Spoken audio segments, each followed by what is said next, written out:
Okay, cool. Hello. Looks like it's working perfectly fine today. Excellent.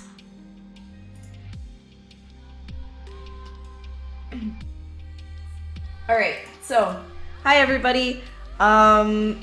If you don't know who I am, once again, as I start all the time the same way, I am Ashley Adams. I am a character and creature artist, and what I'm going to do tonight is I'm going to do what I always do on this segment, which is take this sphere and mash it around, and we're going to see what we end up with. It's basically a design on the fly sort of exercise, nothing to hold dear. If you don't actually end up liking what you're making, if I don't like what I'm making, then start over, try something new. The idea is to just work with shapes, work with design, and let yourself go and be free. Have fun, artsy fartsy. Hey Welcher and hey Acerco, you like the sphere? Yeah, it took me a long time. It was really hard to do. lots of skill making the sphere. Actually, if you had to make a sphere from a cube by point pushing, that is a lot of talent. All right, so if you guys want to like join in with me as I like kind of just mash stuff around and create something randomly tonight, you totally can, and you can do that by going down below into the description box or onto the ZBrush website, the Pixologic website. You can get a 45-day free trial from ZBrush, and if you haven't tried ZBrush, I do definitely recommend that. It's a lot of fun. I wouldn't be doing this if it weren't. Hey Sapphire, how's it going? So no plans on what we're gonna do tonight, so it's just gonna be free for all. Just gonna mash around and see what we come up with.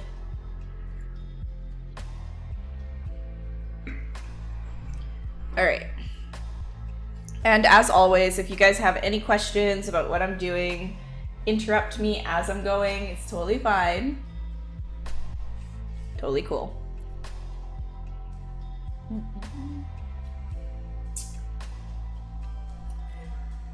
Hey Kushwa and Digital Fusion, how's it going? All right, okay, so it's a quick, easy spiel.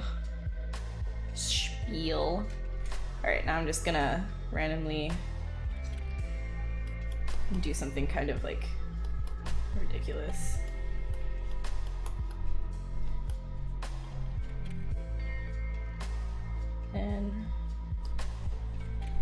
And this is kind of insane. You're probably like, "Whoa, what the heck are you doing?" I'm literally just like mashing something around a whole bunch to see if I can get any interesting shapes, and then go from there. It's very, very chaotic. It's supposed to look pretty ugly. And then if I see something, then I kind of like go for it.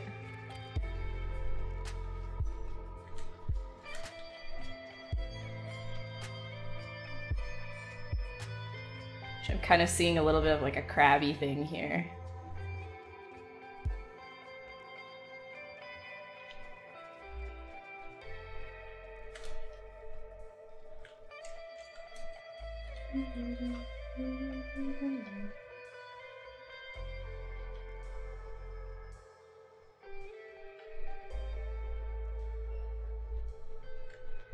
So the whole idea when you first start out is, of course, just be as loose and non-caring as possible. You can see like I really like there's not anything here that I'm really like caring about. I'm just kind of filling in shapes. So I just immediately saw some sort of like a crabby kind of a thing.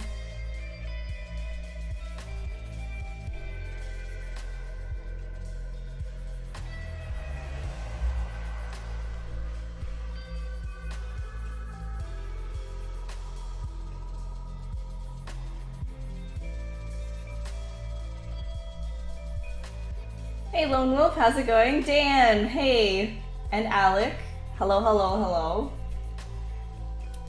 It's the first Twitch video you're watching on ZBrush. Well, welcome to the Pixologic channel. You can find a whole bunch of other artists that do a whole bunch of other, you can get a whole bunch of other really great content from this from this Twitch channel, Pixelogic. So stay tuned. Hey, Lacko.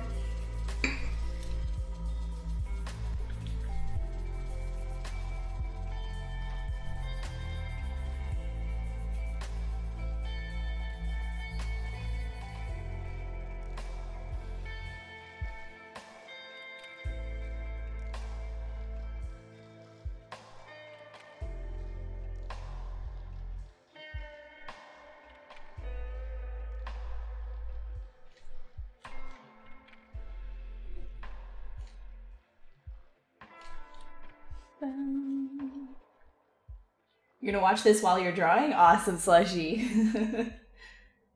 Yeah, so if you have any questions about anything that I'm doing as I'm doing them, like, feel free to ask as well. Usually, like, when I'm working, I kind of, like, get into what I'm doing sometimes, and I forget to talk about it, so if you're interested in any of that, then just let me know. So usually I take everything and I scale it down a bit too. When I first start working, I usually end up working like really big. If you just kind of grab a sphere and start going at it.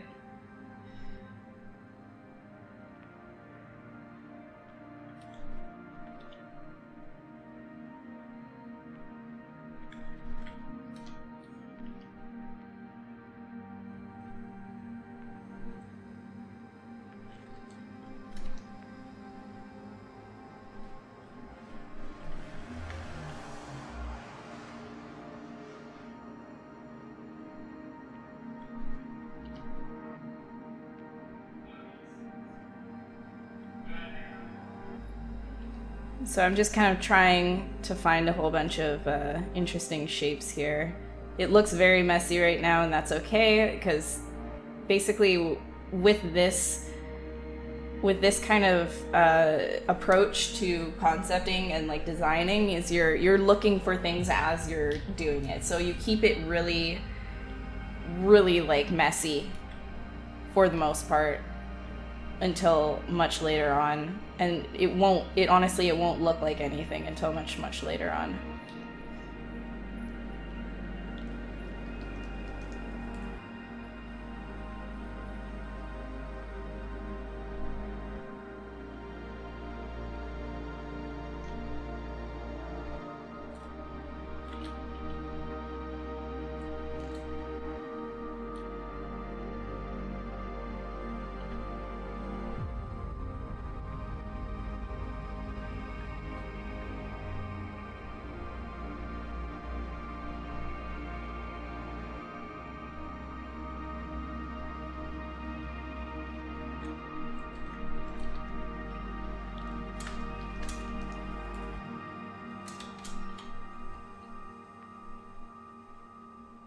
What? Why? Well, there we go.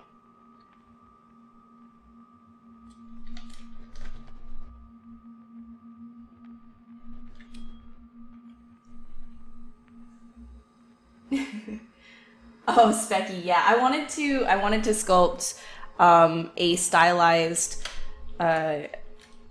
version of Eggsy from the Kingsman on stream, but I figured I'd save that for my streams, and also I have too many projects going on at the same time, so I figured doing something as a one-off like tonight would be better in general. Also, you guys know me as the you guys come here mostly to see the creatures, so if I just started doing stylized people, I don't know. Whichever.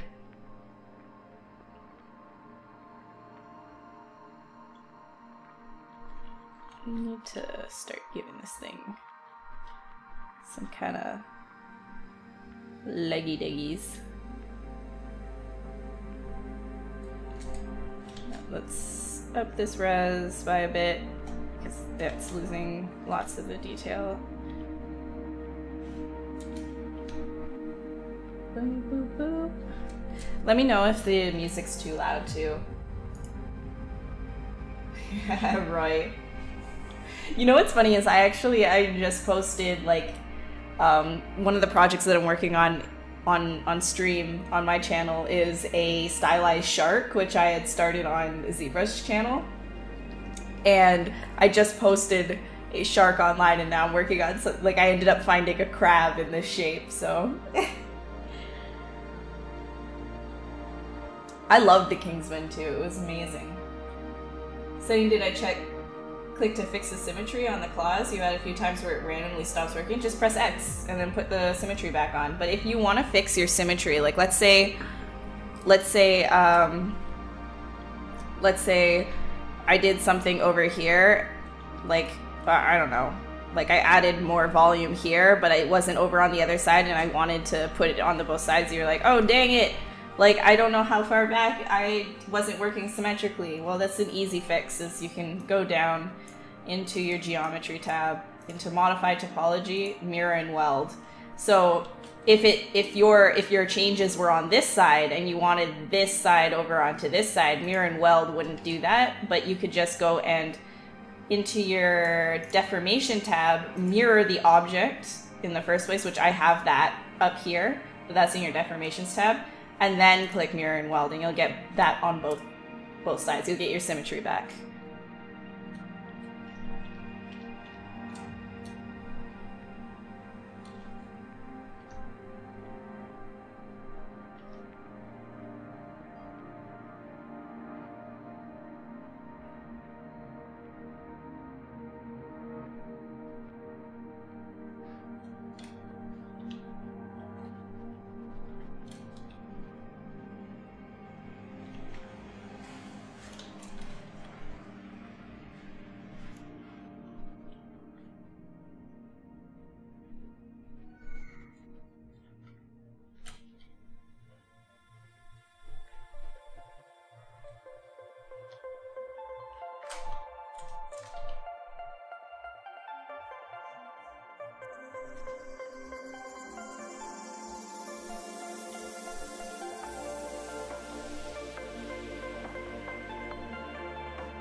So like I said before, this type of an exercise is all about, like, it's not necessarily, ooh, this is a little bit loud. So this exercise is not necessarily about looking at a reference and copying it or anything like that. Like currently, usually for these projects, I don't, like these on-stream things, I don't have any reference up, but that's because I'm not doing this as, like, you know, a final concept piece or something that I would say, hey, this is like anatomically correct, or have full faith in myself that it would be anatomically correct. This is something to strictly get, like, the whole idea of me breaking away from reference and just playing around with clay is so that I can focus strictly on the design aspect of things. And that's sort of what this exercise is, because what I find a lot of the time, especially when you've been looking at reference for such a long time, you get a little bit chained to that. You end up looking at that image and you're like, okay, well, that's what I have to do. And then it's sort of more of like a copying thing. If you just keep doing it, it becomes a little bit redundant. So what I actually suggest that you do is try once in a while to break away from references with the knowledge that that's not what the industry expects of you, but break away from the reference as an exercise, is to just like let yourself go and just have fun with the clay and try to like really see shapes and stuff without there being sort of an expectation on your shoulders to make something look a certain way or make it come out a certain way. Just kind of like having pure fun, because always your strongest work will only be as strong as your best reference, obviously, but this is an exercise, and I just wanted to like throw that out there, that this is more of like a for fun thing. Like, this is not necessarily something that you would do for a final product. You would always want a reference for your final products, but to get your ideas flowing, to get you flowing as an artist, this is it's, in my opinion, one of my favorite ways to get loosened up. You just got home from the new Kingsman? Oh, sweet, Specky. Thanks, Reggie. Hey, Tasty, how are you doing? Hi, Doug. Oh my gosh, Doug. Do I Z-remesh often or only when you start losing detail? I Z-remesh, yeah, I only Z-remesh when I absolutely need to. So when I get to a point with Dynamesh where I'm just like, if I just keep Dynameshing this, I'm gonna like lose some of the folds and things and wrinkles or whatever that I had put down, then I'll Z-remesh, step it up a whole bunch and reproject the details and keep working on sub-Ds.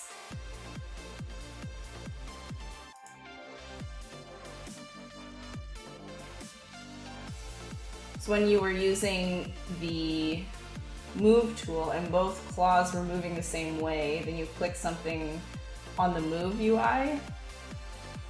Oh, are you talking, so sometimes you have multiple transpose all selected subtools, so that'll like move literally everything together, but if you don't have that selected, then you're gonna move only the one thing.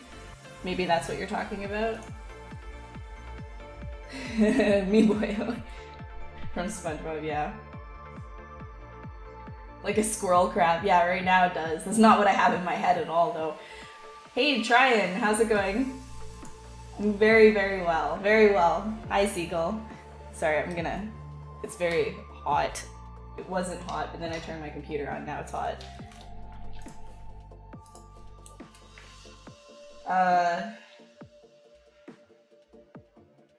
Yeah, my symmetry was off for the move tool. Yes, you're correct.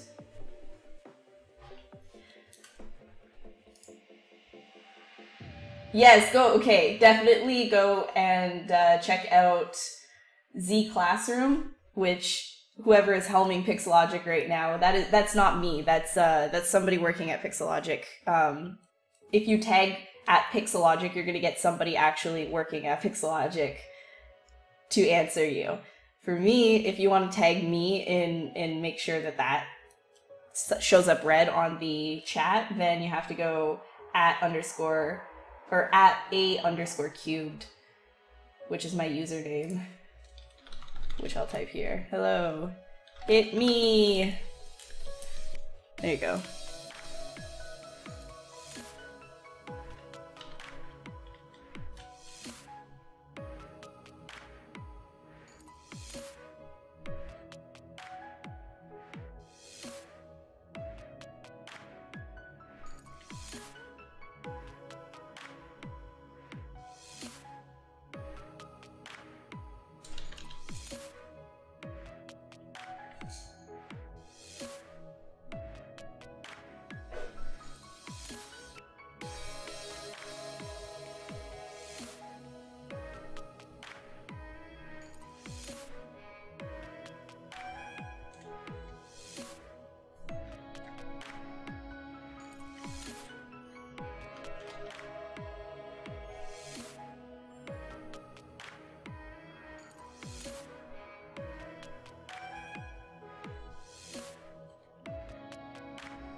Yeah, oh yeah, I've been back for a little while now, but thank you. Glad to see you.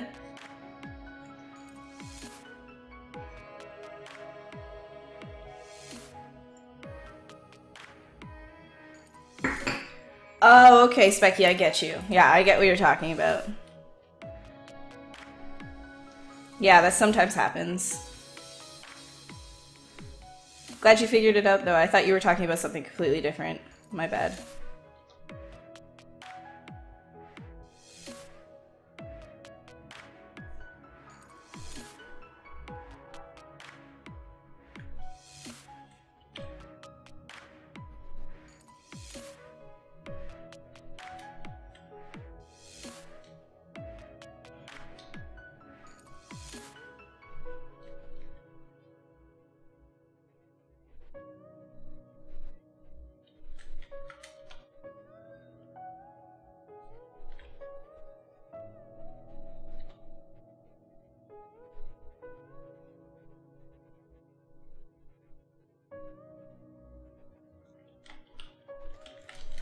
Let's fix this back a bit.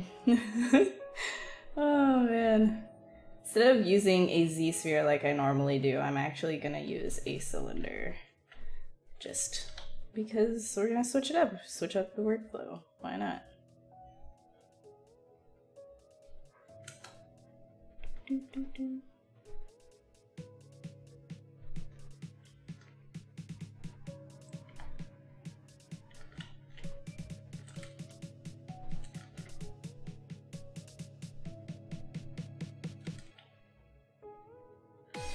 Hey Zomax, what up? How you doing?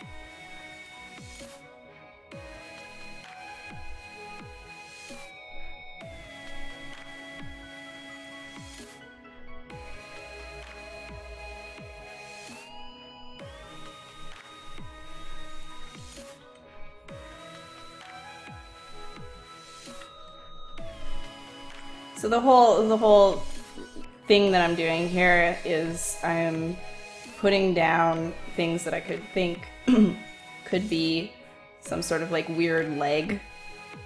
Could work in some sort of like weird way.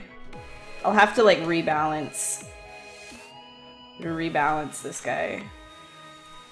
I'm thinking it's gonna be kind of like extra weird.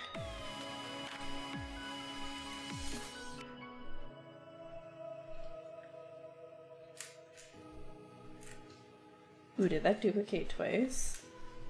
I think it did. It? No, it didn't.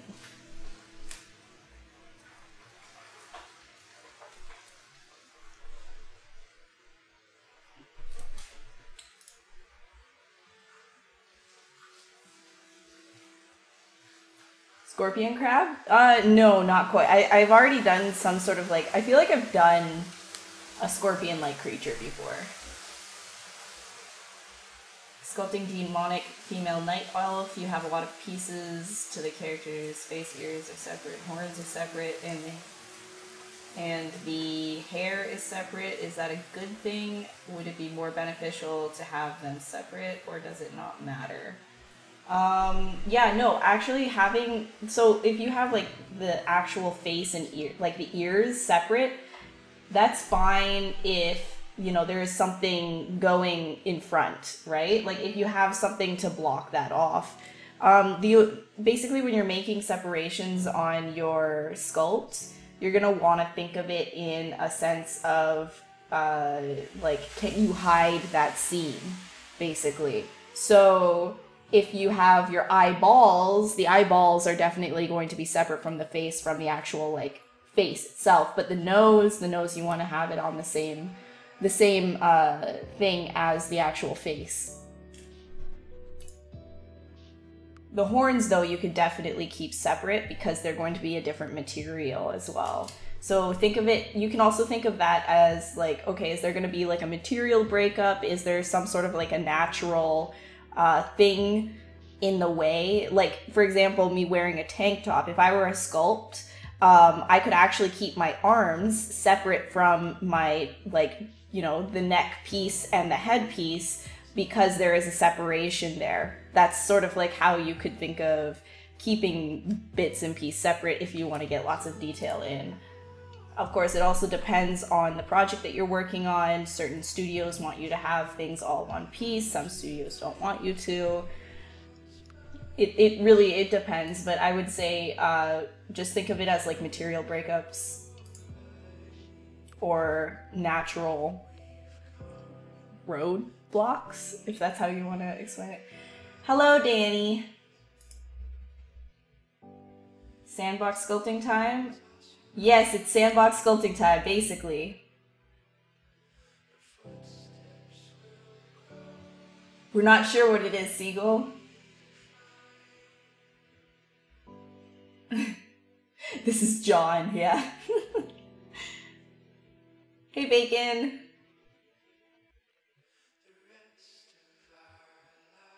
I'm not ignoring you, Danny. I was answering people's questions. Jeez. Diva. Unbelievable. Unbelievable.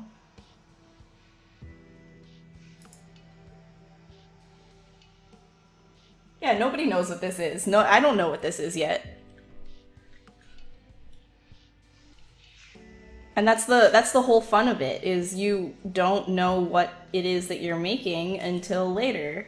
The idea is to be concepting the thing as you're going. So the shape of it will continue to change as I think of new things. Like that's the whole purpose of this, not just a demonstration, but also something that you guys can do yourself. It's just sort of an experimental thing. It's just a for funsy thing.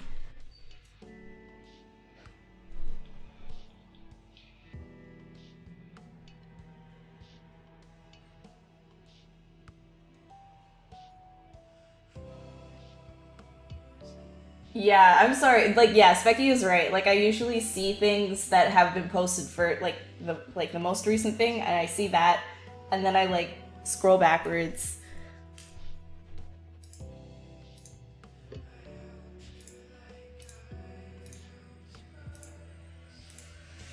But do have some sympathy, chat. It does move pretty quickly.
I'm thinking maybe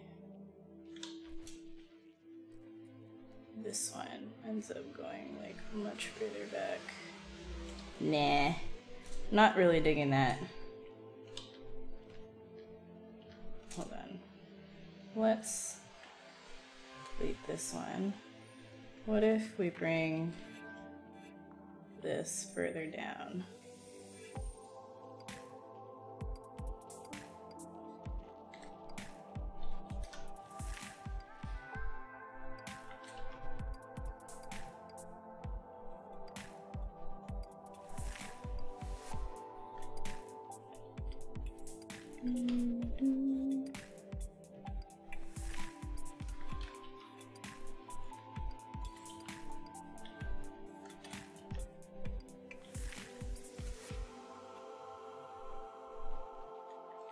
That would mean that this thing would have to be more outward. Thorax. Tiva, just because, oh, repeating me. Okay, I see how it is, Danny, I see. I heard that Danny doesn't like WALL-E. I heard that Danny doesn't like the movie WALL-E, that he doesn't appreciate WALL-E. I could get on that right now. I'm gonna 100% get on to that.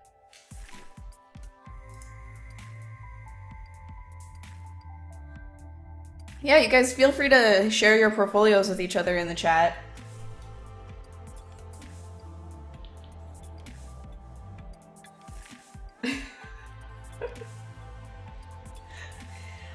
do I know the differences between ZBrush 4.8 and ZBrush Core? I know a few.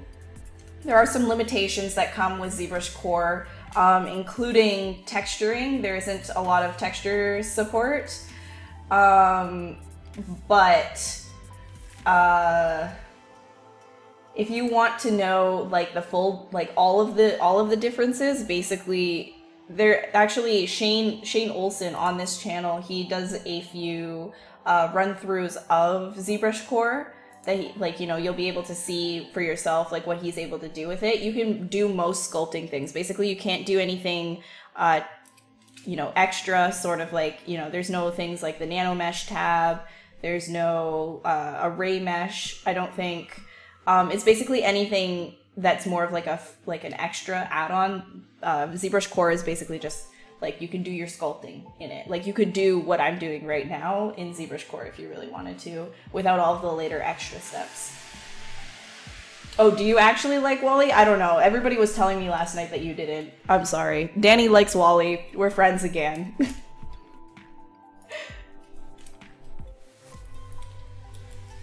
There was like this whole discussion last night. I don't know. Somebody said that you didn't like, not somebody, but a few people said that you didn't like Wally.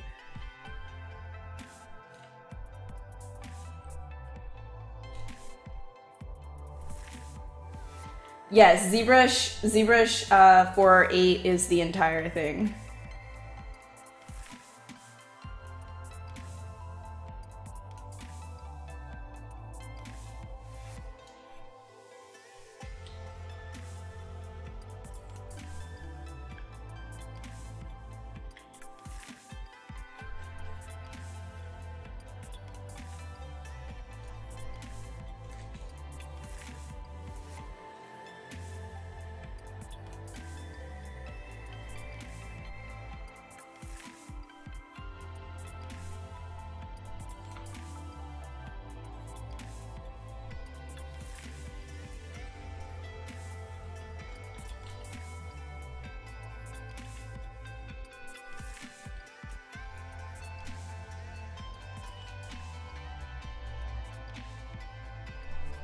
Who said that? I don't remember what the usernames were, but they were talking about that in my chat last night, so go hunt them. Go hunt them down, because I don't know anybody who could hate Wall-E.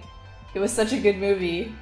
I was getting so triggered too. I was just like, oh my gosh, there's so many people saying Danny doesn't like Wall-E. I don't understand. I thought he loved Disney and Pixar.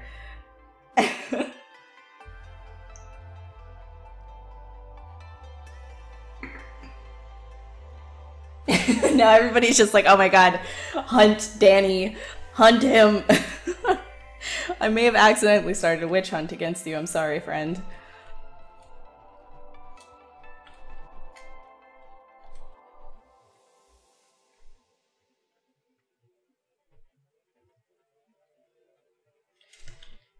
No. Okay, I'm just gonna get rid of this bit. I'm just gonna delete that. Hide this for now, and then we're gonna work with this.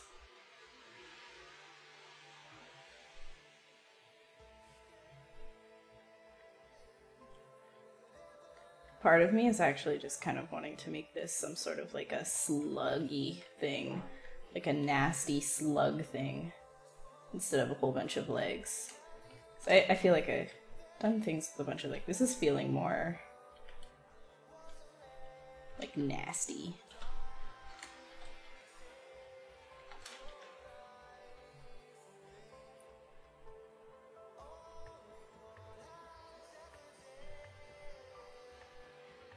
So I may have been influenced, like I just watched Rick and Morty, like not the most recent episode, but an episode in season 3. And they have like a whole bunch of like nasty alien creatures. And I was just like, these are not aesthetically pleasing at all. Like this show is like purposely the ugliest thing ever. But at the same time, freaking slugs though.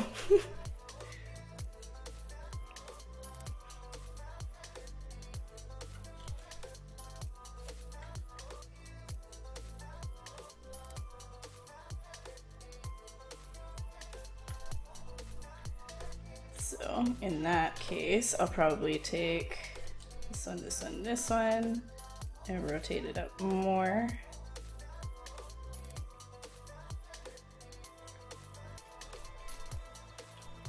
Actually, yeah. Then you can take the mask lasso, blur it out a bit, get this into the center, and get her up there. Maybe not 100% like that. Yeah.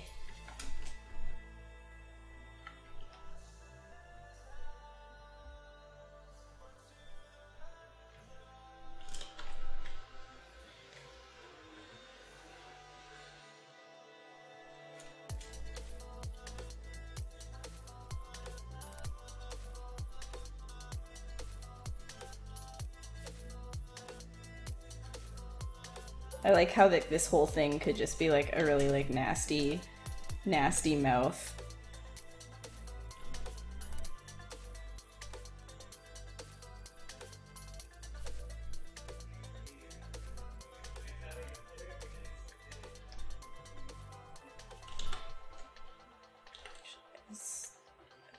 I'll get that smoothed out. That was really annoying. Blech.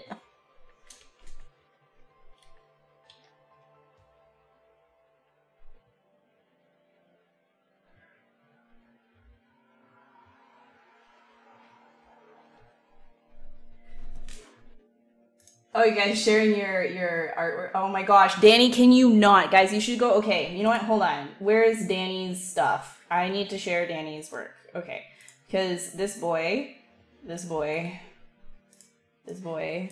you'll understand why I was so triggered. Why I was like, oh my gosh, I don't understand how you of all people wouldn't like Wall-E, but he does. He does, apparently. I mean, I haven't heard his unspoken love about it, but apparently he does. So I'll accept that. So here's Danny's portfolio. You guys should go and check him out. He's pretty dank. Here, let me give you a link. Here's Danny's portfolio. Just spammed in chat. There we go. Definitely check him out. He's also a streamer on Pixelogic, and he doesn't like Wall-E. So there's that, but you know, follow him. And the more follows he gets, the more he'll like Wall-E.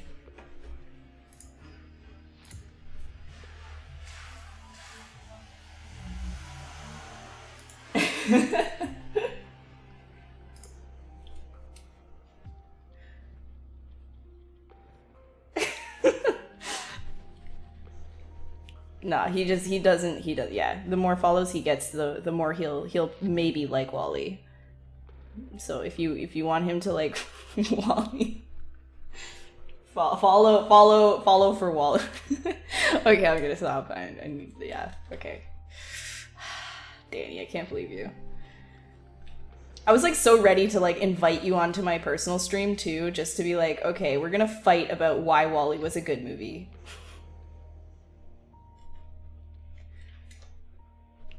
Hey Blans, what up?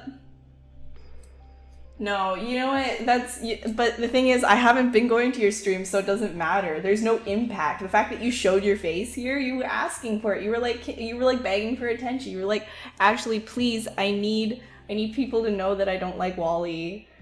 I need people to follow me so that I like Wall-E.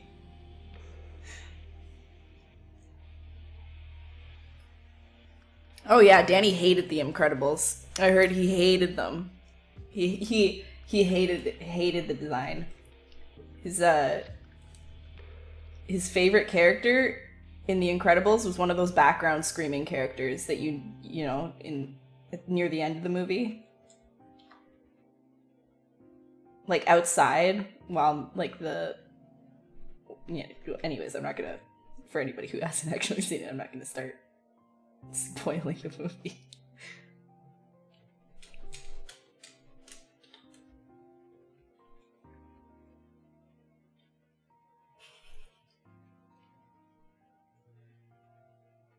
You could tell Kyle that that you know that you like I blackmailed you, but you know, Kyle's probably listening. He's probably working and listening to this right now. Kyle knows that you hate Wally. Like there's like an absolute disrespect going on here. And I don't know how you're going to solve that. How you're going to fix that with the community, my man. I don't know. I don't know how any of this can end well for you. Not liking Wally.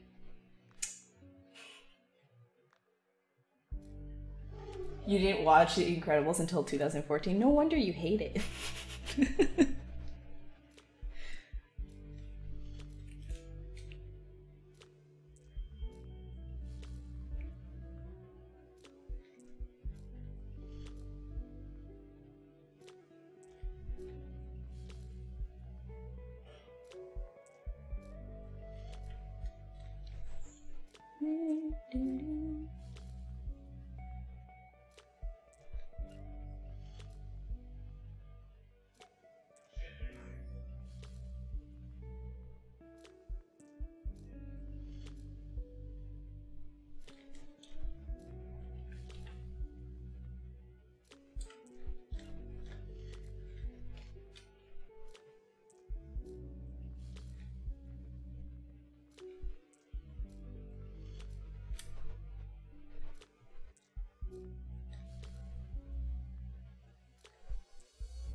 Probably get some fatty rolls. Ooh, I love me some fatty rolls.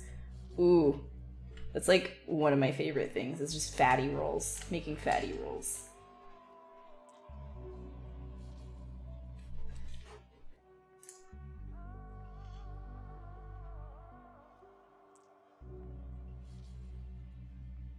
Hey Dry Hunter, what up? Those characters have 50 variations of the same one with different wigs? Wait, what? What are you talking about?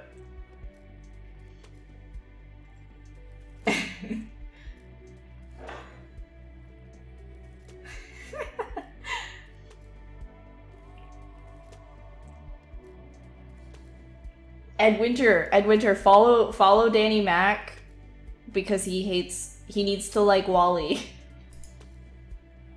Also, it's Danny's birthday, guys. Say happy birthday to Danny.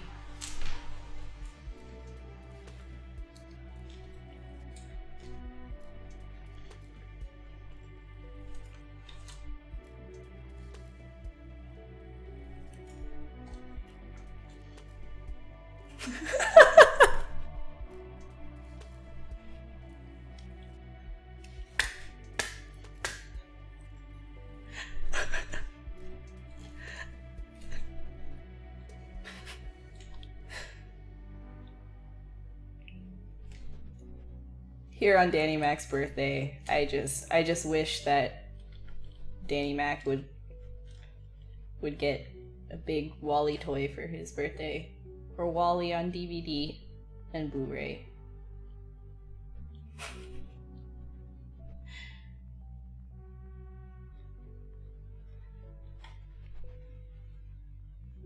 It's Danny's birthday every day, guys. It's Danny's birthday every day.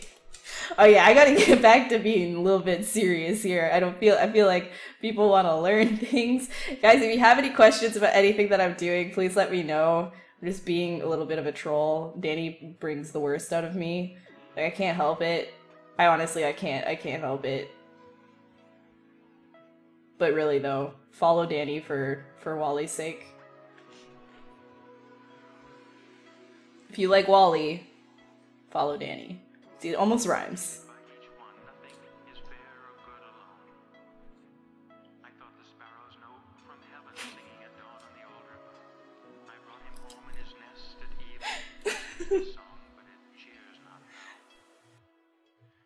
We need Wally emotes for Danny.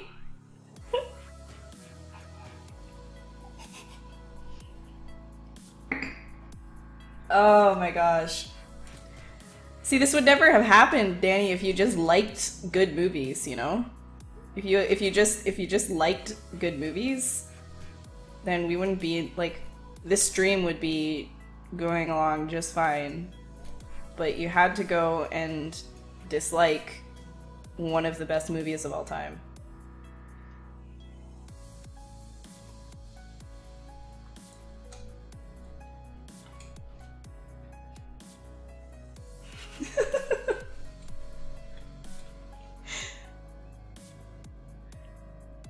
I'll stop if Danny agrees to do a dual stream with me.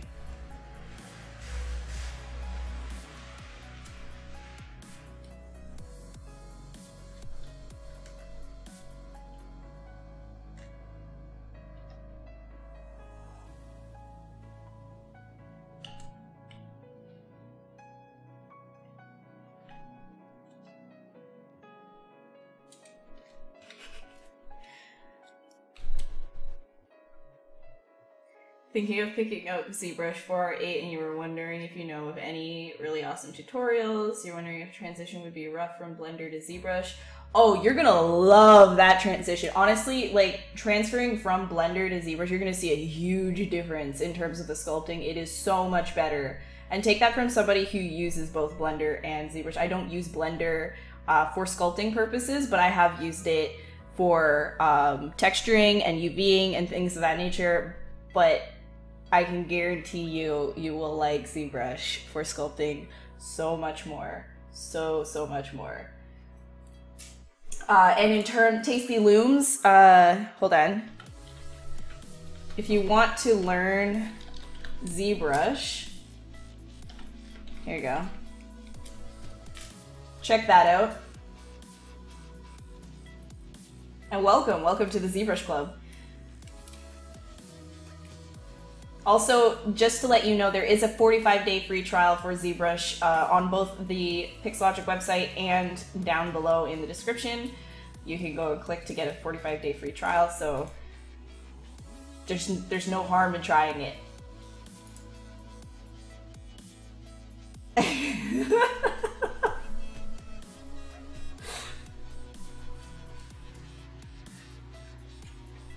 The beast is gonna evolve on its own. I'm just here for the lulz. I'm not actually making this. It's fine. But yeah, the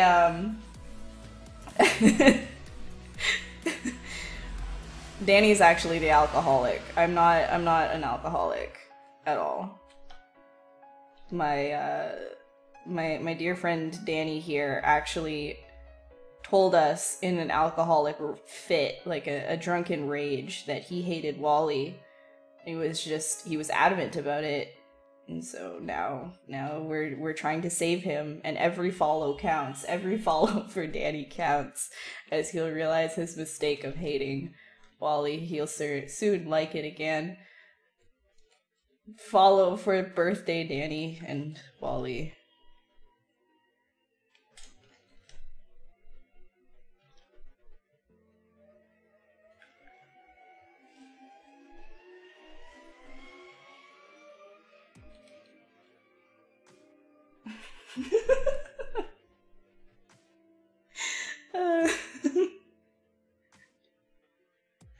I have a slur in my voice because I have a Canadian accent, and that's my thing. Living in Toronto for a while has like wow, I just noticed after I've moved out of Toronto. Oh no, there it came back again. People from Toronto say Toronto instead of Toronto. Sometimes I say Toronto though, when I'm trying to prove a point.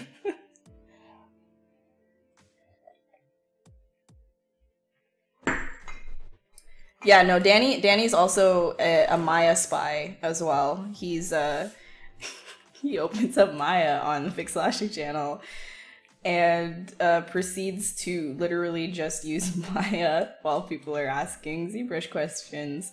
Follow Danny to save him from being a Maya spy.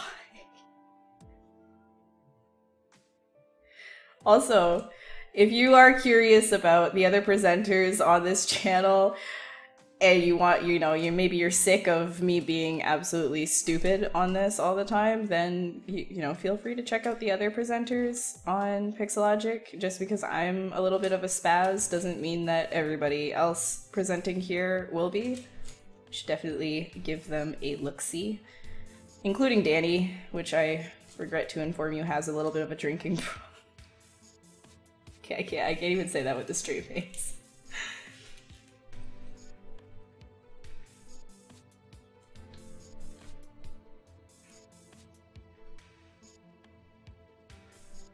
Like if he had like such a problem with this, he wouldn't even still be here right now. Okay, he loves it. He loves it. Everybody wish Danny happy birthday. Okay, I'm done. Back to the sculpt.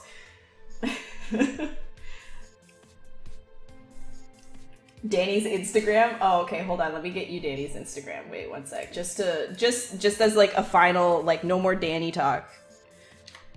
Hold on. Let's get you Danny's Instagram. Here we go. Here we go, guys. Oh, what is this? It is a Danny Instagram. It is a Danny Instagram. Save Wally. Follow Danny. Look at that slogan we've just made. Wally is quaking.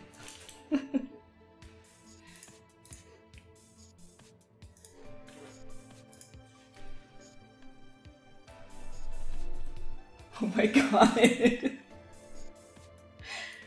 Yeah, I think so. I think so, Specky. Okay, guys. So somebody had asked earlier about splitting up subtools. So here's something that I kind of wanted to demonstrate here. The reason why I split off this head is because it has a natural separation mark right here.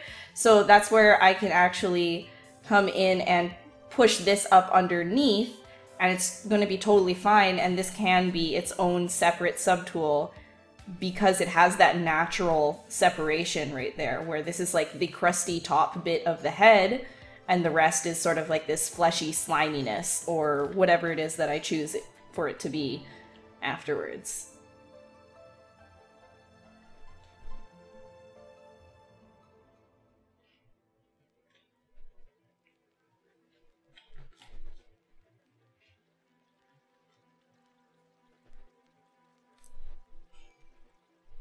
It's a very Wally.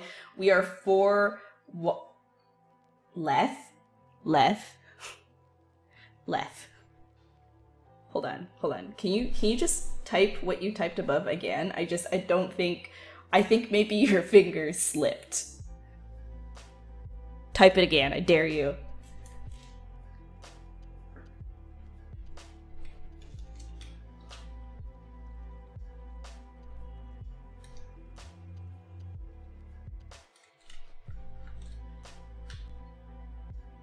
No, see, look, you're obviously drunk. You can't even say there. You're obviously drunk. That's not true. You're not. No. Everybody likes Wally.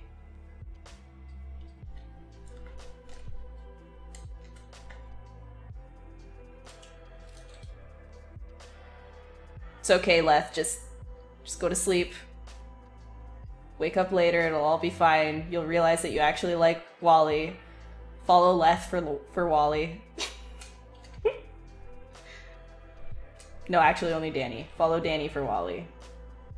Leth is making his own mistakes.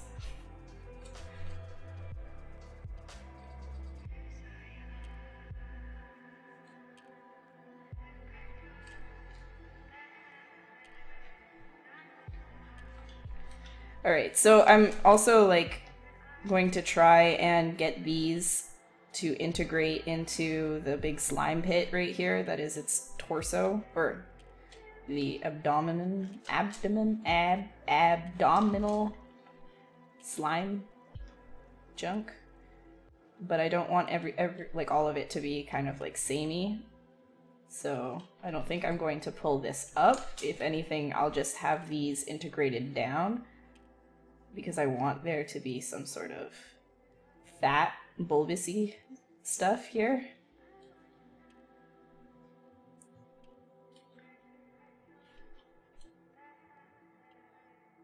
Like kind of like wrinkled in a sense.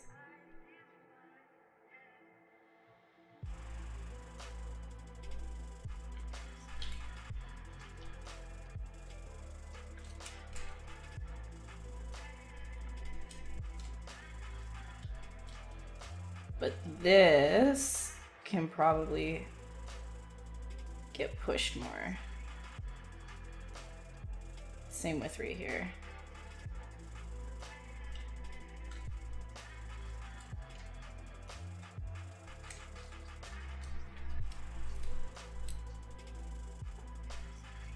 Oh God. Hey Kyle, you just missed it. It was Danny's birthday. You should say happy birthday to Danny, Kyle.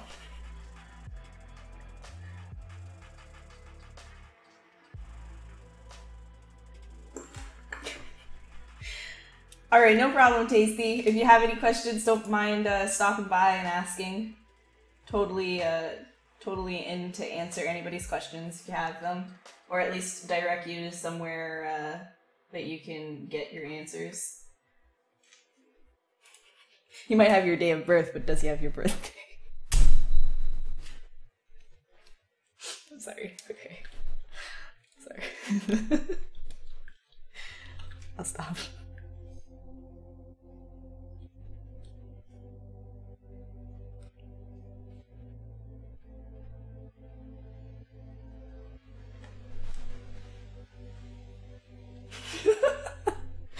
Danny, shh. It's okay. Don't try passing your problems off on other people. Just freaking own up to it, okay? We all know you don't like Wally. It's kind of a mess.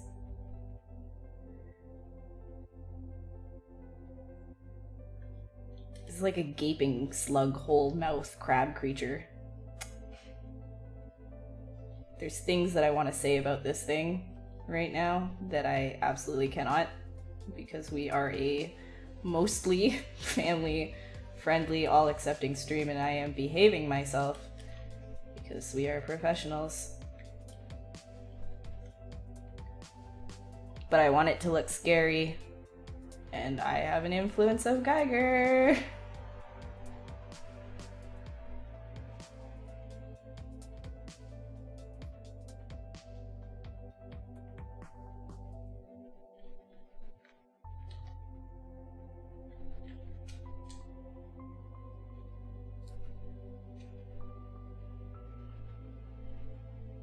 There you go. See, Kyle gets it. Kyle gets it.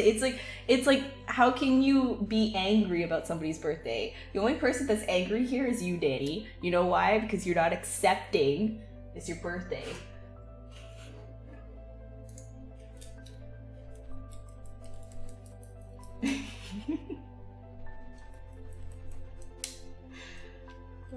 I've never seen Star Wars. Yeah, okay, alright. Relax there. Relax. You know who hasn't seen Star Wars? Danny. Like, I'm not even joking about that one.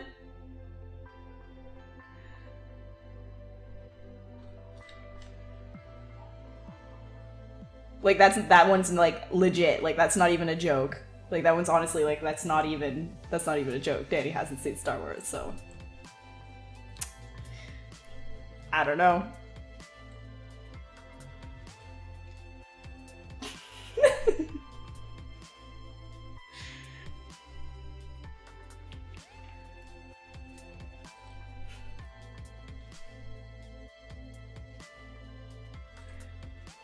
See, next, I can only take so much trolling until I have to troll back. Like, there is no, like, I can't do this whole, oh, you guys get the last laugh? Fine, but like, you know, the second that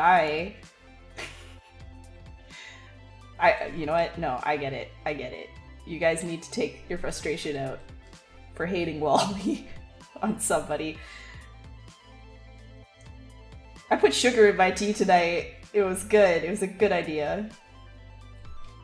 Okay, so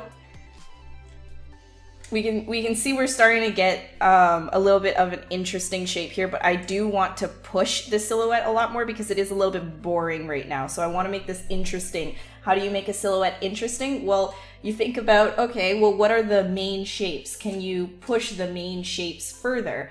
Yes, I can. So here would be a main shape. This whole torso bit is a main shape, and then this is like a main shape. So in these main primary shapes, I could make some of them larger and stick out and overlap more to give a little bit of interest into the silhouette as a whole.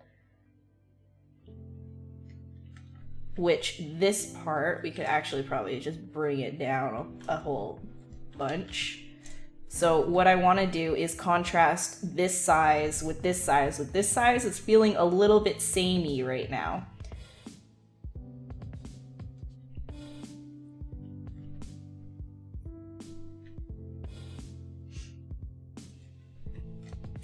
So I'm gonna get a little bit more volume here.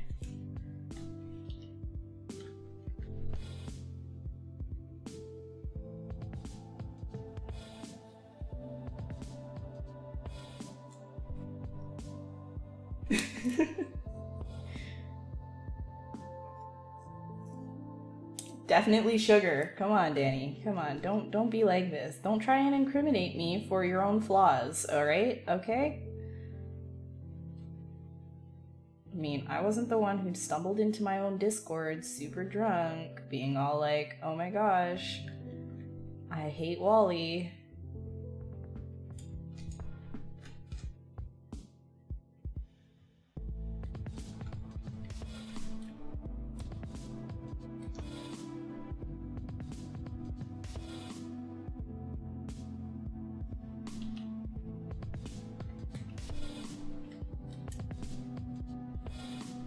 Thanks, Zomax. I appreciate it. So yeah, again, we're trying to find some unevenness with the sculpt here. So the whole idea is you want to contrast shapes. If this is sort of like the same sort of angle as right here, so let me rephrase. There's a line, a directional line going up like this right here. Let me illustrate that a little bit for you. So if I were to show you, right, like this. Actually, hold on. Yeah. So there's a directional line going this way, as you can see, marked with these right here. And I guess I can't undo that. So that directional line needs to, in a sense, what I'm looking at is contrasting this directional line. And then there is another bit of, you know, things are doing this as well with the abdominal thing here, which eventually turns over to that. So what that does is it helps bring your eye all the way around to right up here, which then drags forward, right? So when you're looking at, when you're looking at, you know, your overall shapes, the overall larger shapes here would be, you know, this is like one big shape thing. This is the other big shape thing that I'm looking at right here. And then everything else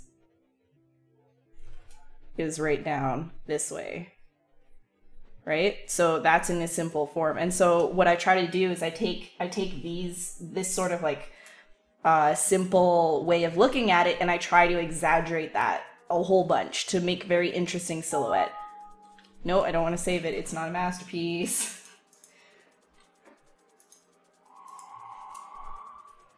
Don't say I'm very wine right now. I understand that you want to share with the world about how drunk you are, but you don't need to do that, okay? All right? Jeez, Danny. Hey, what's up, Disc Jam? How are you doing? Guys, Disc Jam is also a presenter on ZBrush Live. He isn't an alcoholic like Danny Mac. You should go and check his stuff out as well. He's working on the game Disc Jam, as is his name on Twitch. So you should go and check out. His name is Timothy Rapp, and I think he's streaming. Are you streaming here tomorrow? I think you're streaming here tomorrow. Timothy Rapp is tomorrow. Hell yeah, it is. Oh, and Matt Thorup. Hell yes. Good day tomorrow. I'll try to stop by and say hi.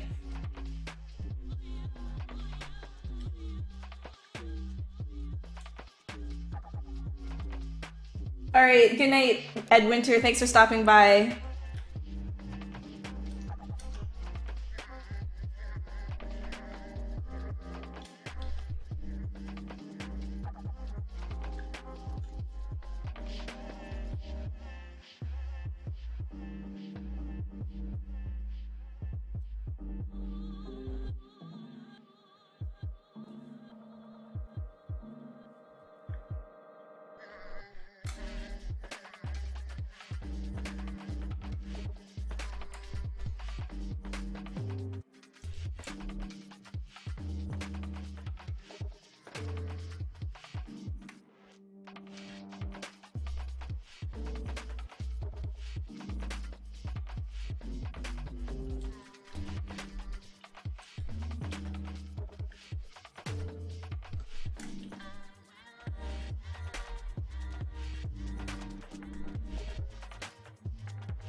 Yeah, he does have a cool name.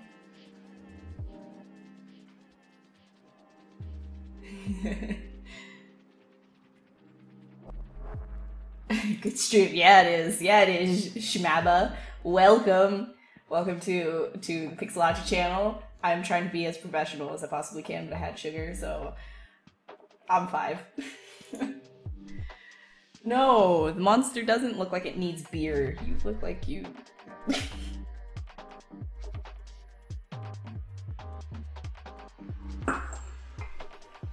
If you have any questions about anything that I'm doing, I'm trying to think of things to talk about as I do this that isn't like super redundant from the other episodes that I've done.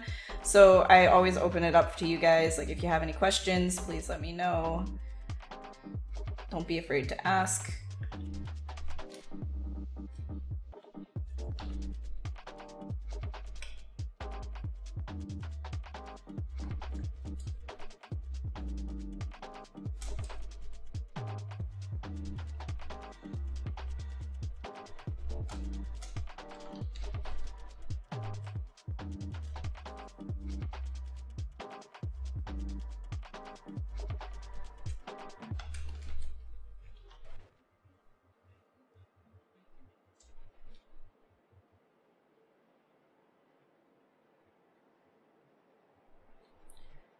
Just gonna pull that one out more.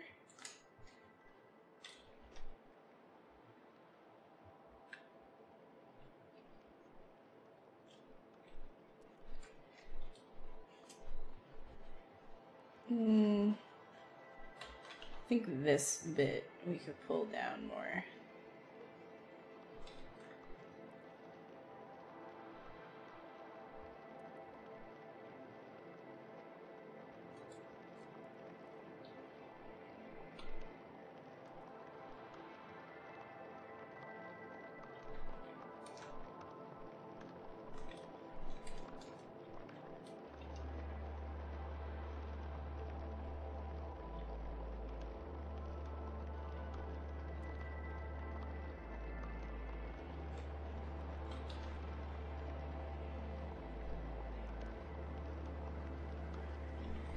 Okay, I'll probably just pump this one up here, make it chunkier. Chunkier.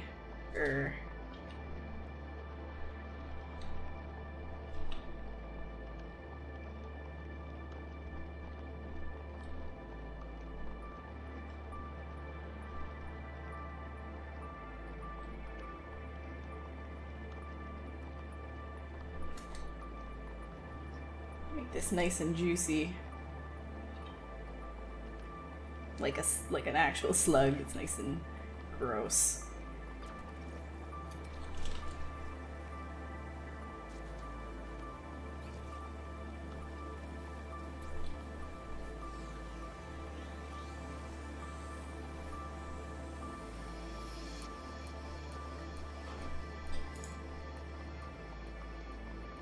Okay.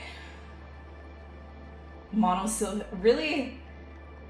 Tim Rap? But it's like, you can remember it. You can remember your name.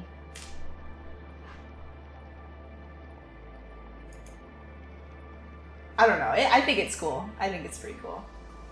Regardless of if you like it or not.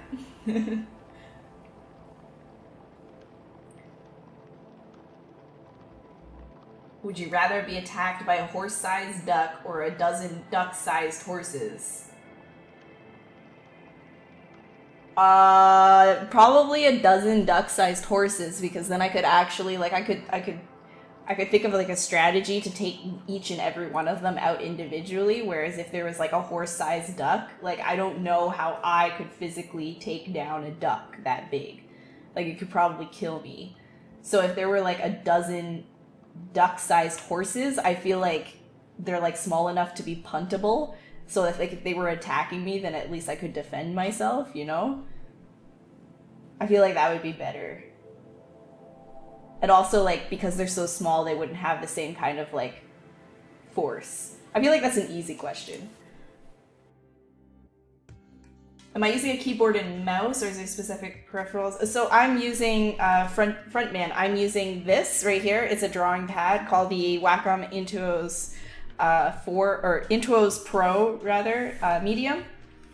It's a little on the pricey side, but in my opinion, definitely worth it. There are other options. You could get the Wacom Bamboo for $100 or something like that. It makes a big difference when you're sculpting to have a drawing pad of some kind.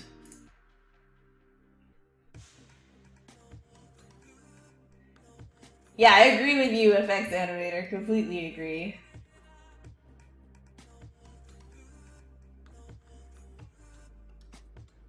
Hey, Joseph.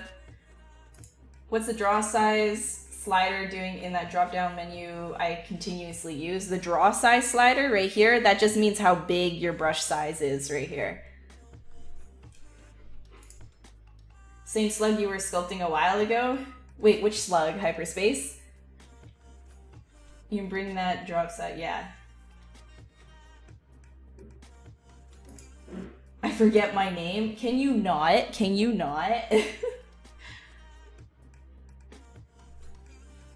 Ever get stuck while noodling away on a scope like this? What do you do to snap out of it? Do something completely different. So if I don't like what I'm doing, I usually start sculpting from very far away. Like if you get stuck with the silhouette, sculpt from far away. Like do something really zoomed out, which I'm sure you guys have seen me do before, and then you can actually see what you're doing. Like here, I'm noticing I don't like how complicated all of like these curves are, so I just start like pulling them out. Because when you're zoomed in like this, you're focusing on details. You're not seeing like the whole thing. So if you just force yourself to work at like a really like far away scale, you can see what you like and what you don't like.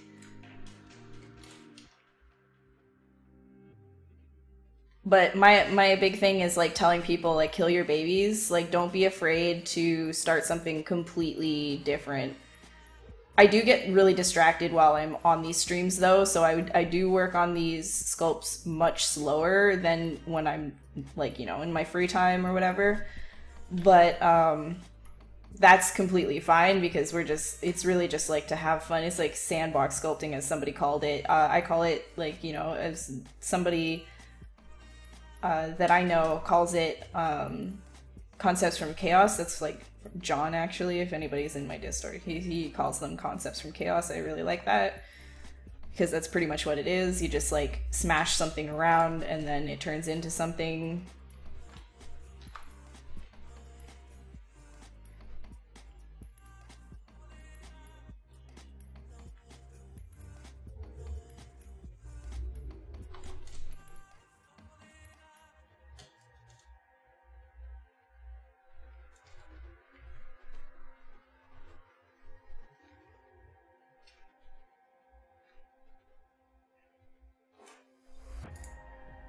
Yeah, you could dominate a dozen duck-sized horses. Exactly.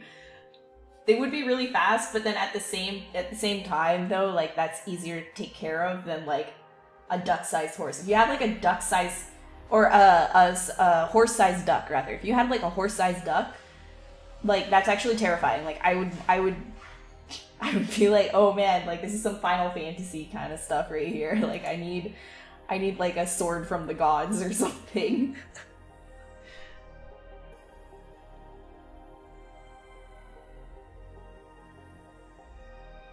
What's my process when it comes to retopology? So many different ways, not sure which one is more efficient.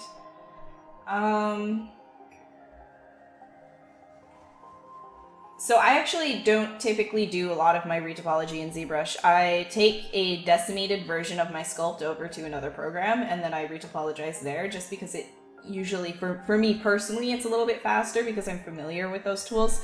But you can use like if you append, I'll show you really quick with like this slug body.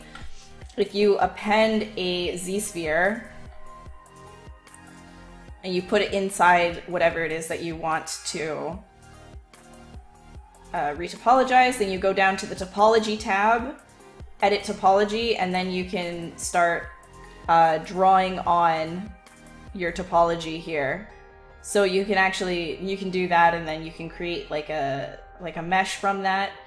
I I do that for very simple things, but for more complex things, I usually just take it to another program and then bring it back to ZBrush to push things around as need be, or sculpt on higher sub-Ds. Let me just kill that.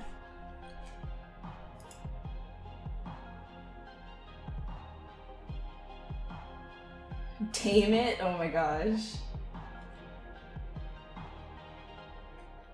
The one that I'm working on now? Which slug thing am I working on? What are you talking about, Hyper? I actually have no idea what you're talking. I don't think I have a slug thing that I'm working on. Other than this, obviously. Hey, Soda, what's up? Is ZBrush a good learning software? Is there a better place to start? Honestly, if you just like, if you have no familiarity with sculpting, maybe if you wanted like a really simple, like a much more less, okay, what are you trying to say, Ashley? So if you wanted something that's a little less, I guess like with all the bells and whistles and the frills, then you could consider trying out ZBrush Core. ZBrush Core is a simpler version of ZBrush.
Maybe if I just like put this back here, yeah, that might be better.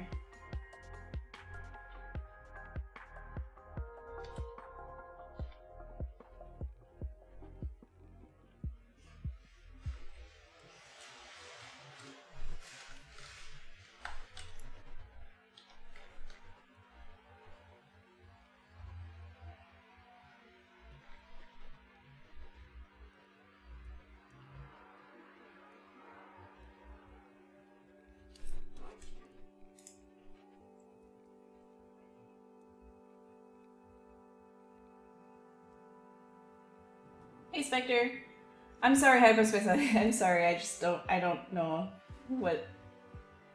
I'm sorry. What's the point in decimating the mesh before sending it to another 3D program? It just basically it depletes the. It gets rid of a lot of unnecessary topology, and it retains just the information that's necessary to hold the shape of the object. So you end up sending something much less dense over to the other 3D package, and then it can handle it. So the thing is that something that's really great about ZBrush being a 2.5D program is it can handle tons and tons of points, which is what you see up here. So it can handle really dense meshes, whereas other 3D packages might have a little bit of like a lag issue when it comes to that sort of a thing. So it can actually be more efficient to decimate it and then send it over rather than work with the full resolution thing in, I don't know, Maya or Max or whatever you're going.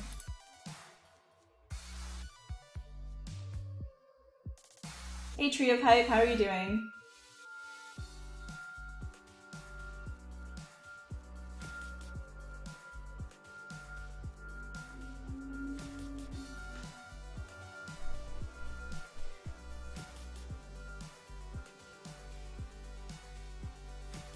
I haven't used the thing that you guys are talking about, so I can't vouch for it.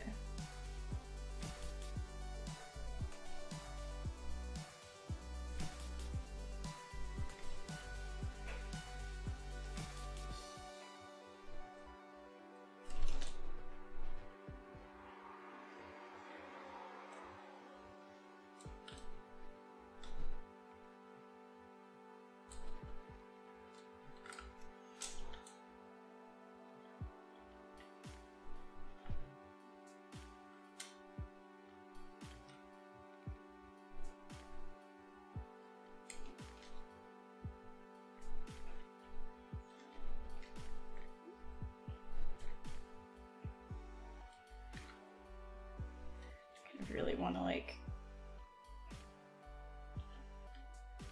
get these fangs, like these like, not really like, well, maybe a little bit like fang things. Just like pincers of some kind.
Creating some like egg sac sort of things. Maybe not like necessarily egg sacs, but like some under the crab thing. Sacs. That word, sac. It's an unfortunate word.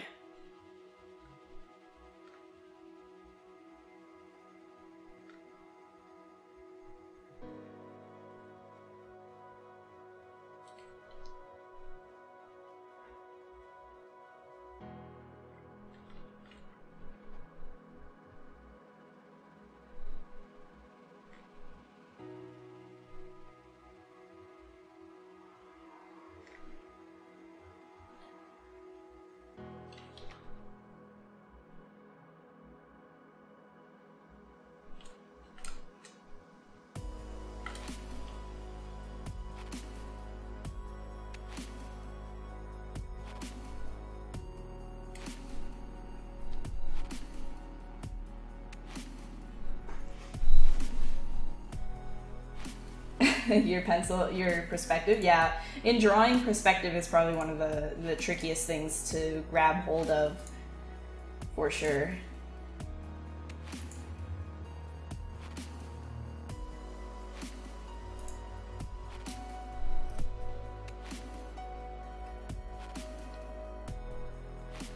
Yeah, no, frontman, honestly, like, that's why I'm here. It's not only just to be like, hey, let's just sculpt, but I'm also here to answer any questions that people might have.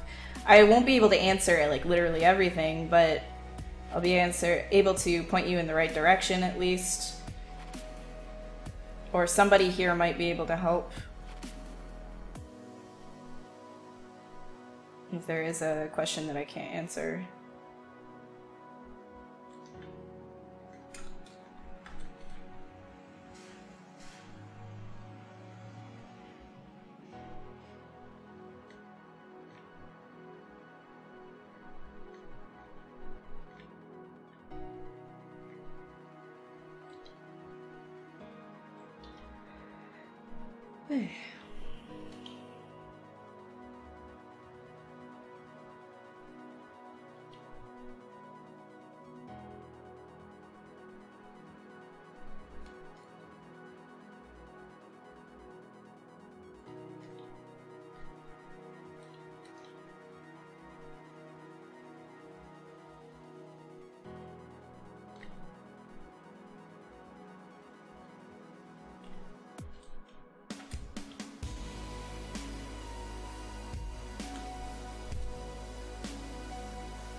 Yeah, I do.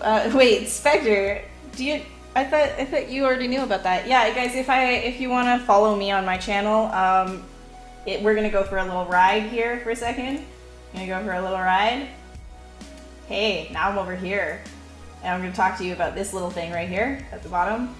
Twitch.tv/a_cubed is where I stream on my channel. Right now, it's just kind of on Tuesdays, but there will be more streams in the future. Also, yeah, Kyle linked it in the chat. Thank you. Thank you, Kyle.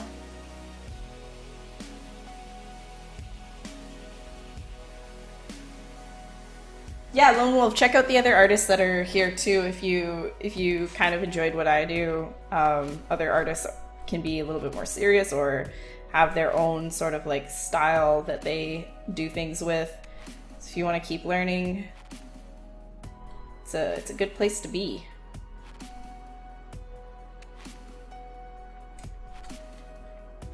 Ooh.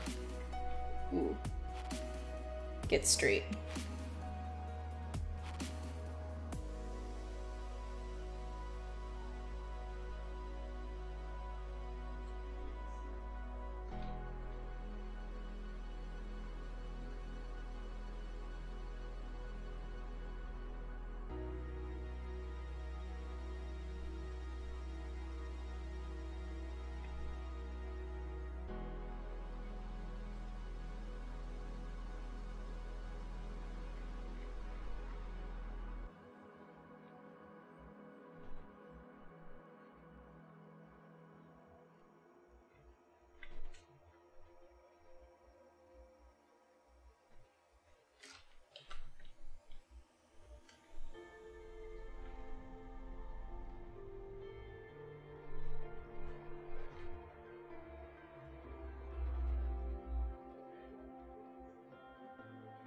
Should probably keep them out here, but a little bit more angled maybe.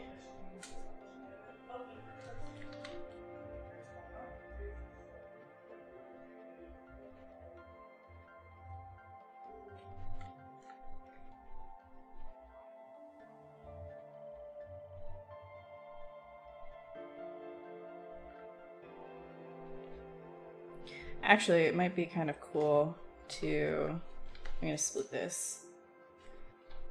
It'd be kind of neat to just take this thing, oops, and turn it around so it's like resting on the ground.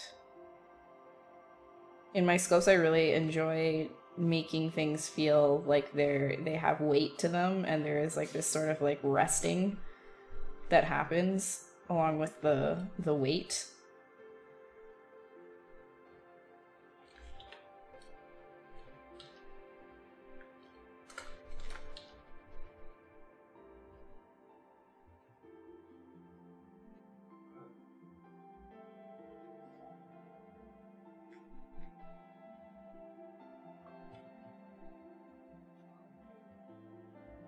I'm not 100% sure about this.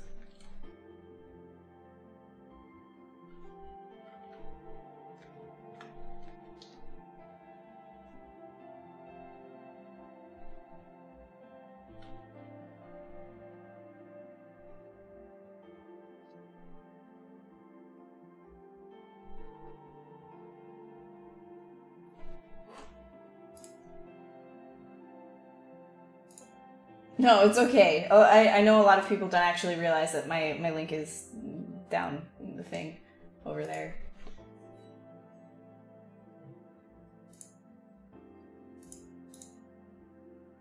Yeah, if you want to become a Pixelogic streamer, you can apply at ZBrushLive.com. They have, like, you know, you can fill out a form and talk to the team, etc. And maybe you'll be up here.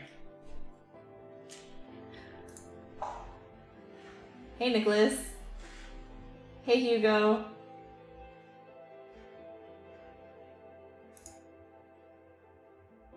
No, you'll get it, Spectre. Honestly, you will get it. Like, you might say that you suck, but you know, you're your own worst enemy, honestly. Hey, Hell Damage. And pre-drag, hello, hello, hello.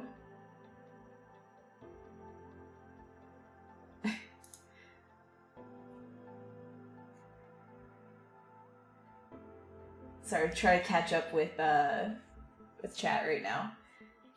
You have renders of sculpts from past streams. You think you only remember a tree guy that was pretty rad. Yeah, I've done things from past. Yeah, I can bring up some stuff if you'd like, or I can just show you. I mean, I can show you. There's some things on my ArtStation from here. Not all of it, but some of the things from my ArtStation is there. You can check that. Show up in your stream sometimes to laughing. What? Are you kidding me? Oh, don't say that. I don't think anyone. Come on. If somebody's an actual professional and they're coming by to laugh at you, that's unbelievable. They shouldn't be doing that. That is not a professional thing to do, unless it's like all in good fun.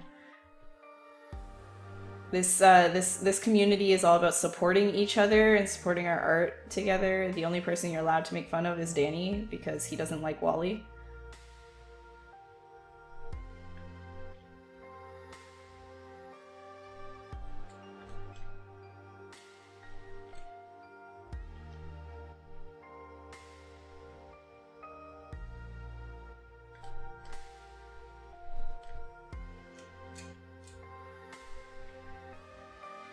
Damn it, he's still here. Oh my gosh. Hey Demon, how's it going? What version should you get for the trial? Wolfie, that depends on what you're intending this to be. Are you intending this to be a hobby? Are you intending to get full-fledged into this sculpting thing and then become like a character or environment artist for games? Like, what's your intent? Because if you want to be on par with like industry standard tools, like if you want to be a character artist, I would say just go and try the full version of ZBrush. But if you're just doing it to have fun and maybe like, you know, just for 3D print purposes or what have you, then you can try core.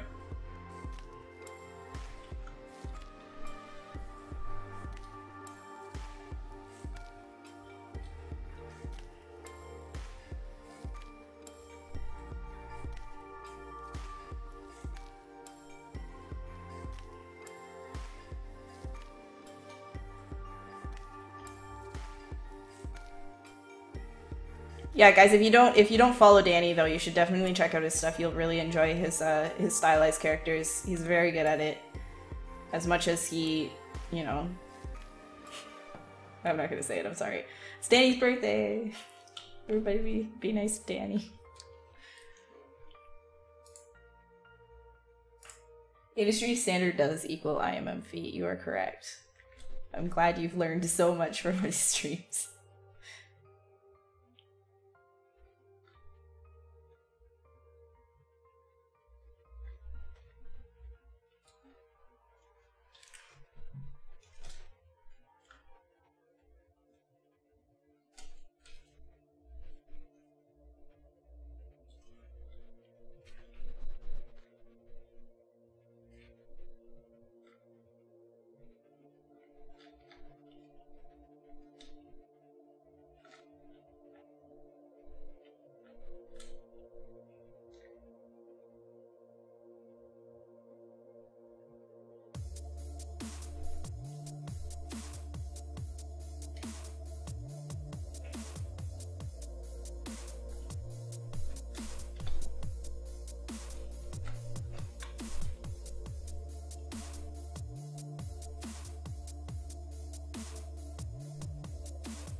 What's up, Demon? How you doing?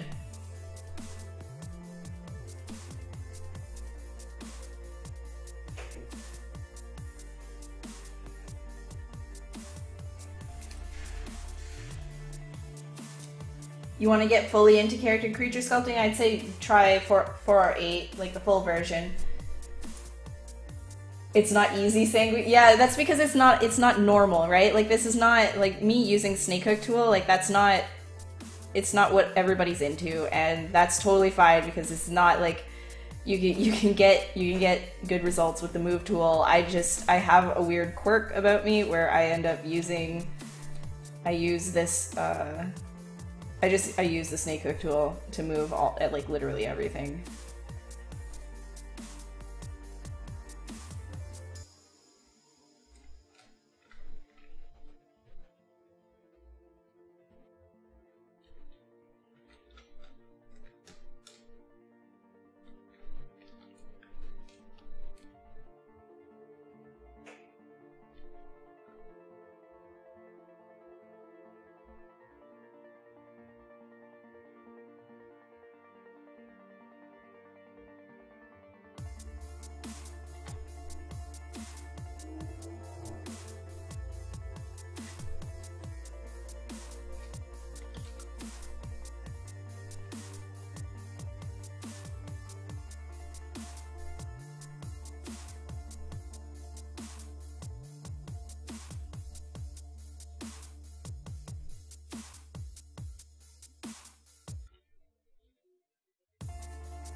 All right, good night, Danny. Thanks so much for stopping by, guys. Go follow Danny. Save Wally. He's a good streamer, though. You should go and check out his streams, like for real, on this channel and his. These are not intended for that purpose. Demon, these models are not intended with like rigging in mind or anything of that nature. This is more of just like a free-for-all, like sort of not experiment, but what did I call it before? Oh my goodness, my mind is kind of everywhere right now. This is more of just sort of a thing to have fun, to let your mind go, just concepting, really. Like it's not really functionality first, it's just design first, and then implementing functionality if you do choose to go with something like that. Exploration works, yes.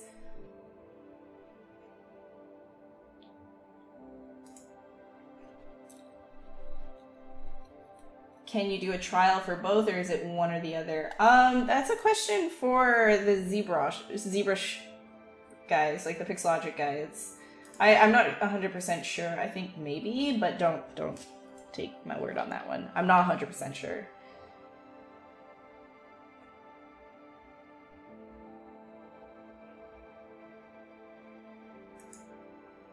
Do I have a cat? Oh, yeah, no, it's because the door keeps like, it keeps going like in and out a little bit. Like I have it closed right now. It's like, it's kind of like going, like clicking. And like, what's happening behind me? It's because I have the window open, so the air is blowing. Did you miss the Danny Mac? You just missed the Danny Mac. Oh, thanks, Hal. Yeah, there's a comparison chart for ZBrush Core versus 4R8.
not a huge fan of how this is. I'm just gonna get rid of that.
Yeah, these are not working. I'm gonna kill it. Kill that. I'm gonna try something different. Just because it was not working at all. So we're gonna do it with Z-spheres this time. So this is what I mean by, like, don't be afraid to kill what you're working on, because honestly speaking, like, ZBrush is super forgiving and it's really fast to just put something new in.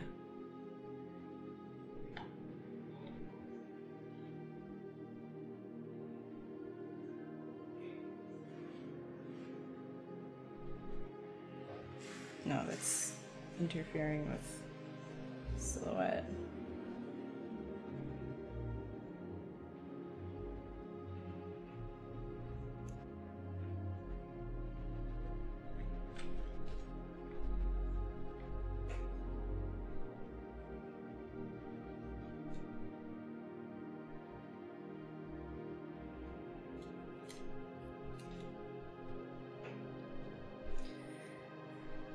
Okay.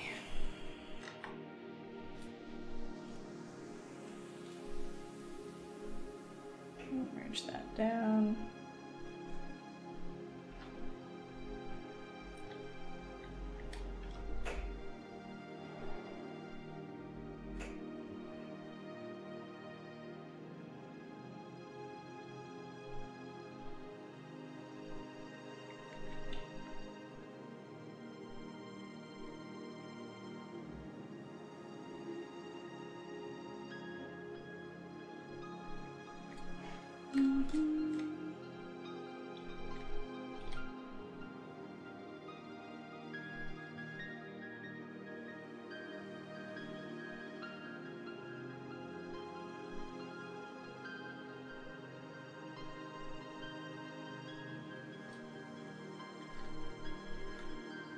I think I want to bring that out more.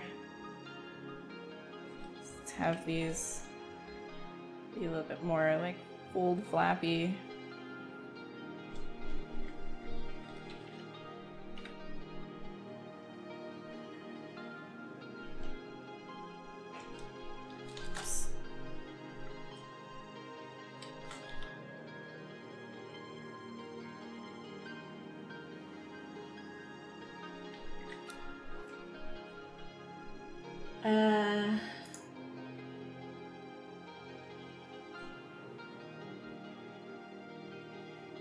Hey Carmen's, thank you. Welcome. This is the Pixelogic stream.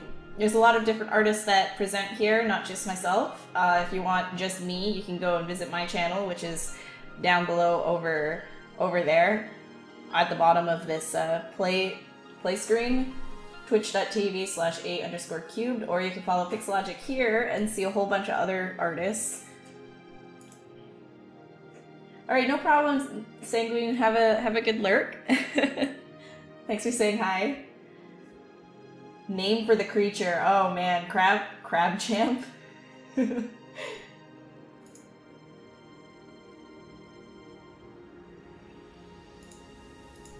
should have a Pixelogic change your link in the stream to a red or green, space it out from the type. No, it's fine. It's fine. It's all good. And I'm in control of like the layout and stuff. It's just yeah. All right, see you, Seagull. Thanks for stopping by.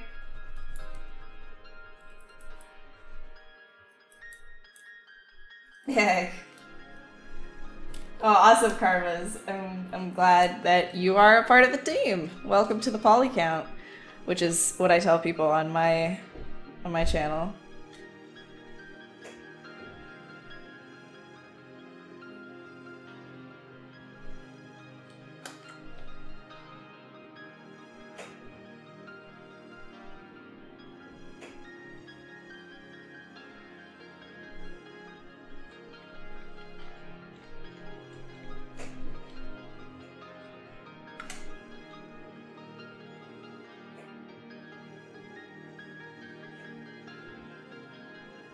Thanks, Kyle. Every chance I get.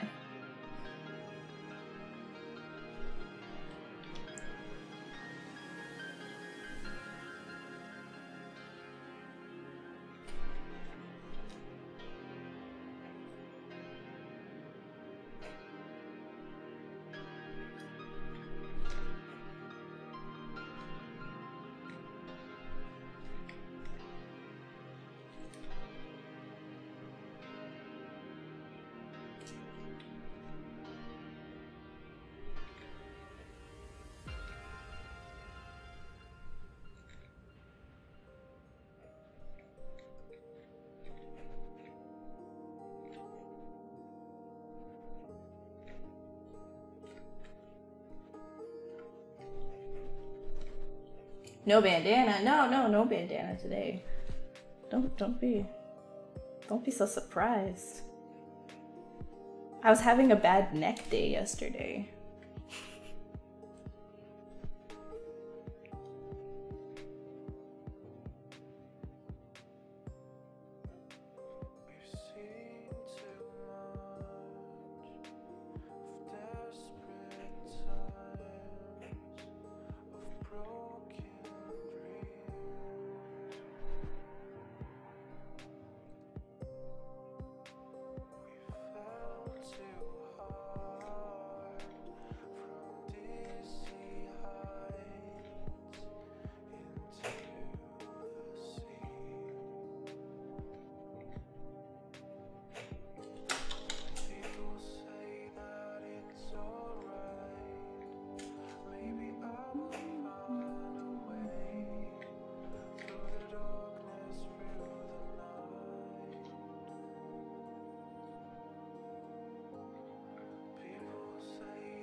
Behind here, I think I'm gonna pull that out more.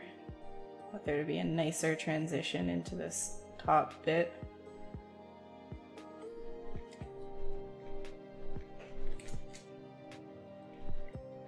Same with back here. I want there not to be too much overhang.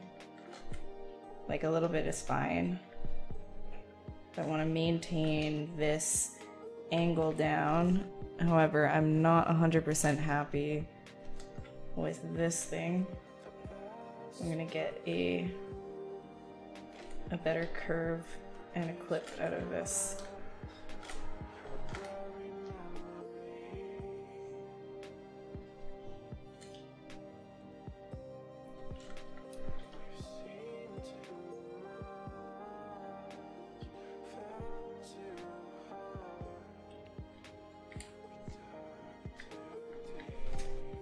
Then probably actually that wouldn't hang that way.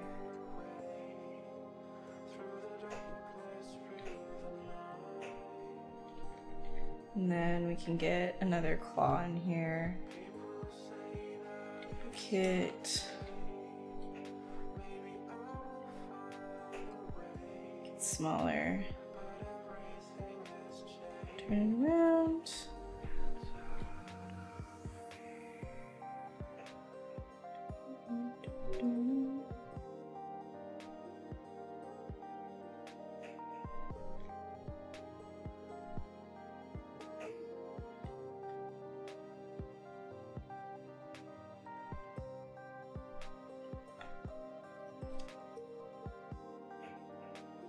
Pixelogic bandana? I don't even have a Pixelogic bandana. I think that would be pretty dope though. It'd be pretty dope. I just have a regular old bandana.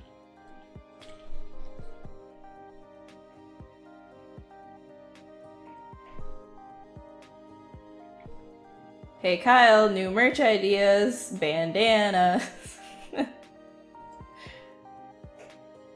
Part of the ZBrush gang.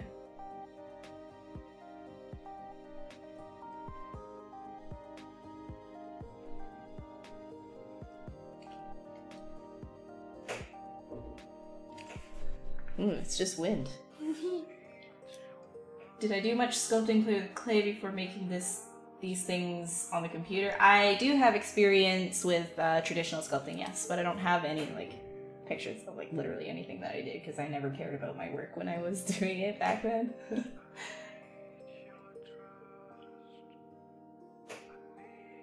Would I put this guy on my portfolio? No. If I were to put this in my portfolio, like most other things that you can, so you can see my art station, you can see kind of like the kind of things that I have put on. You can see that it was like, let's say, wait, where is it? I would basically specify that it was part of this. As like an experiment, an exploration study sort of thing. It's not really like a final like piece to like give off or anything like that. There is one of them where I just compiled a whole bunch of these sculpts together. It's more of like they're sketches, right? And as long as you label that as a sketch, then it's fine.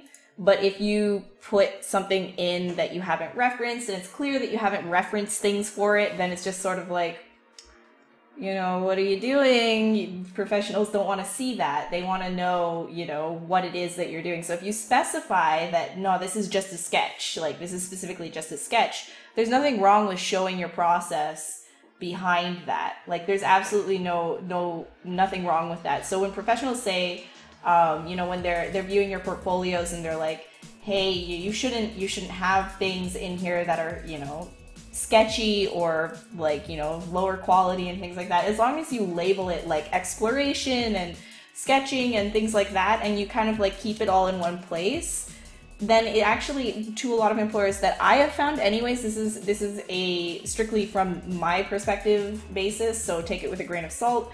But from what I've noticed is a lot of people actually tell me they like to see that. They like to see my process, my thought process when going through things like this.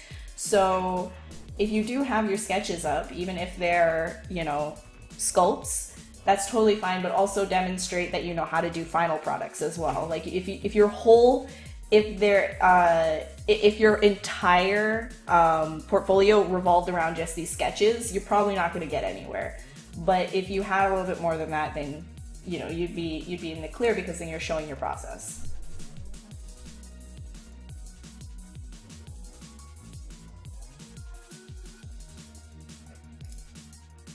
Probably wanted a Pixelogic hat that looks like the red one. Oh my gosh, Dan. No. Do I prefer working on a pen tablet than a pen display? When sculpting, you're obviously using a pen tablet, but you can say working on pen displays. I like both equally, but like, and I prefer painting on a display. So like something like a Cintiq, for example, I would much rather paint on a Cintiq. It feels much better for me, but ZBrush, like for whatever reason, sculpting, I feel comfortable either way. It doesn't necessarily matter to me. You can get comfortable results like either way, but painting, I would say, like if you're doing any kind of paint overs of your sculpts or doing texture work or anything like that, it actually is easier to use a pen display, but I don't have that anymore, which is fine. I'm totally fine with just using a Wacom Intuos Pro. Other differences that I noticed though is my posture is a lot better using a pen tablet, whereas a Wacom like Cintiq, if you're using that, if it's like on your desk, if it's like kind of propped up on your desk, you end up doing this a lot, and that's not good. Like here, I kind of like hunch my shoulders a little bit more, but it's not like I'm in like this pose, right? So that's really important, as well as your posture. This pen tablet actually helps my posture. Another thing is eyesight as well. I can't look at a Cintiq for long extended periods of time, so if you need to do long projects, I don't recommend looking at a Cintiq for 8 hours a day. It's not good, and I know a lot of people out there do that, but like they specify on their site, Cintiq should not be looked at for more than 4 hours without breaks, because like it actually damages your eyes. It's not a good thing, because you're so close to this monitor emitting blue light. It actually is really bad for your eyes. So again, the pen tablet is actually really good if you're working for really long extended periods of time, unless you want to put that orange filter on your display on the Cintiq. Storyboard artists actually have it really rough because they're constantly looking at like a white background while they're drawing on Cintiqs. So that's also something to consider as well when deciding between the two. But again, like when you are using a Cintiq, it feels really nice. Like it's a really nice thing in general. Like I love them, but I also am totally fine using my my pen display or my pen tablet rather than the Cintiq, just because, yeah, eyesight and also posture.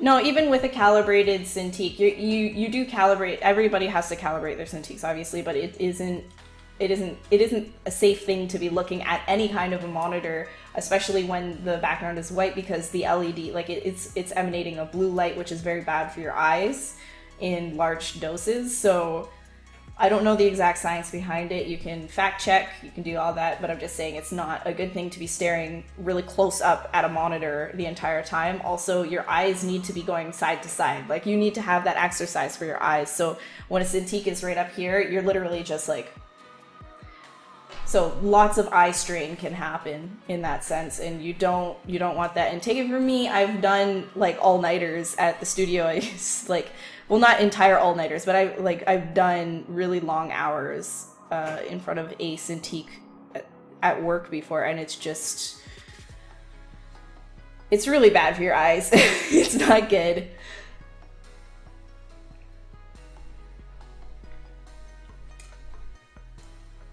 That being said, I would totally get a Cintiq again. So you just have to be wary of what it can do and take the necessary precautions, and be sure to be checking your posture, be sure to be checking your eyes, and then you'll be fine.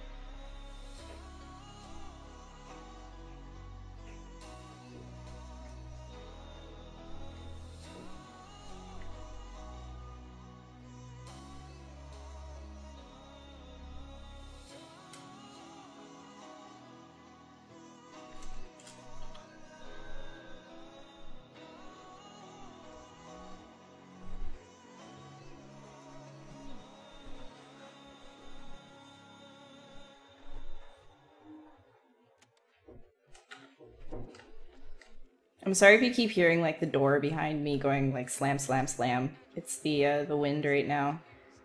I need to keep my window open beside me. I'm like sweltering hot.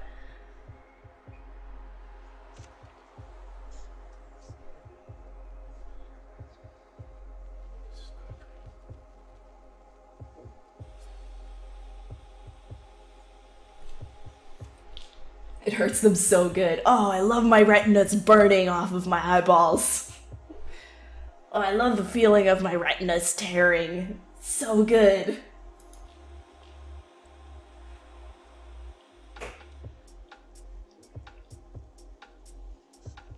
Yeah, 10 to 15 minute break every hour from any type of scream is not a bad idea, and here I am being a hypocrite because I sit here for 4 hours straight talking on stream. But after I'm done this, I usually get up for a good hour before I continue any work if I am working late into the night, so it's just like, be sure to be taking your breaks. Yes, always stretch. Oh my god, speaking of which, doing that right now. Stretch your legs, most particularly, you do not want blood clots. I hear a lot of people get that problem from sitting. Stretch your legs. They're always bent. Stretch them. Sometimes having your strokes appearing in large runs. Some tablet. Oh yeah. Yeah. No, that's fair, Dan. That's fair. Hey, Elius.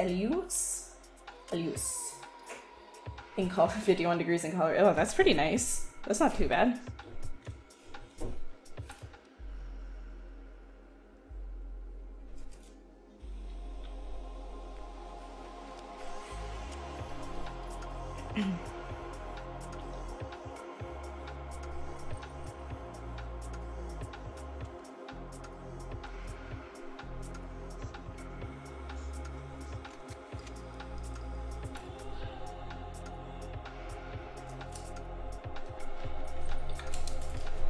I'm gonna get task manager. I'm gonna get OBS to be the priority here, just so we don't crash when I start decimating at higher levels.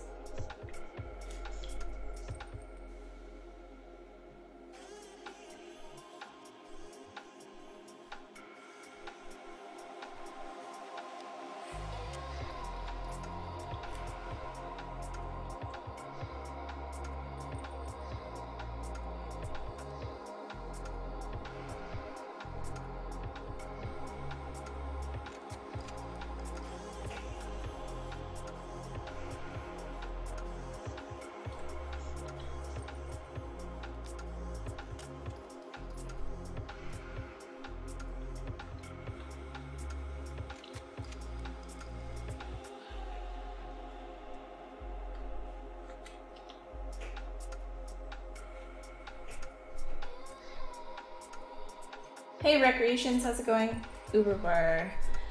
Take set up so you can do all your art while standing. Yeah, standing is not a bad idea. It's not a bad idea. I don't have a standing desk personally.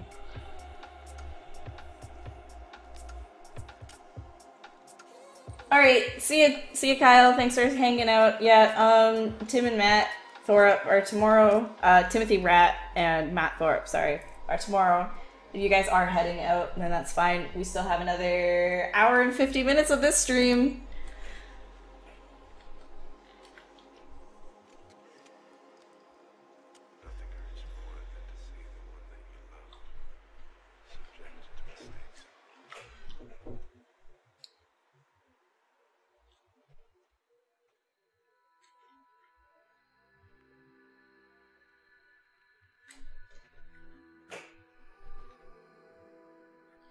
I think what this needs from the front is a little bit more of this arm back here to show itself. Guys, is that door really annoying? Can you let me know if that door is really annoying?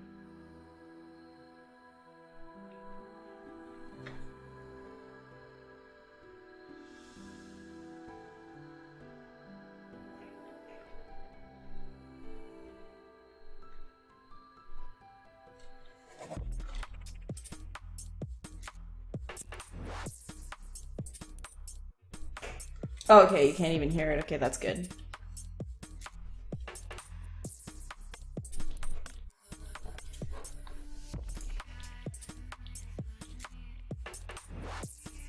Yeah, pre-drag has a good point, and this is something that I do as well. Not many people know about this, but this is what he said.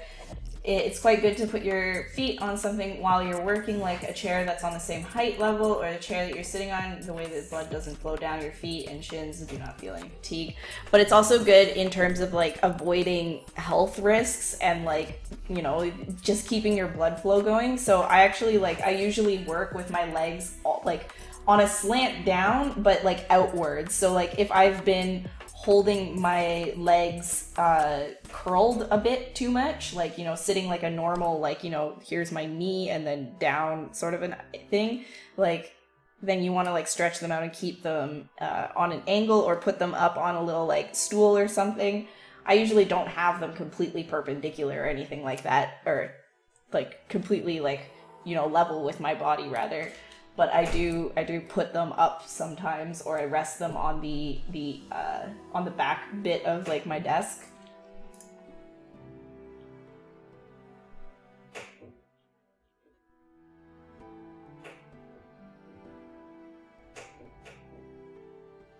Yeah, you have to. There are mandatory breaks during work. In studios, they usually give you 2 mandatory 15-minute breaks throughout the day. Like you have to like get up and take them. Some studios don't enforce it, but you do get paid for the 15 minutes that you step away from your desk.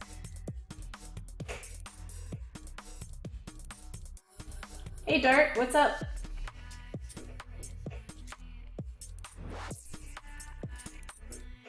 Yeah, not as many brooms, but you get door like smashing itself. Yeah, I usually take little workout breaks as well. Squats are good, because I think the one thing that does get tired the fastest from not moving is like your hammies.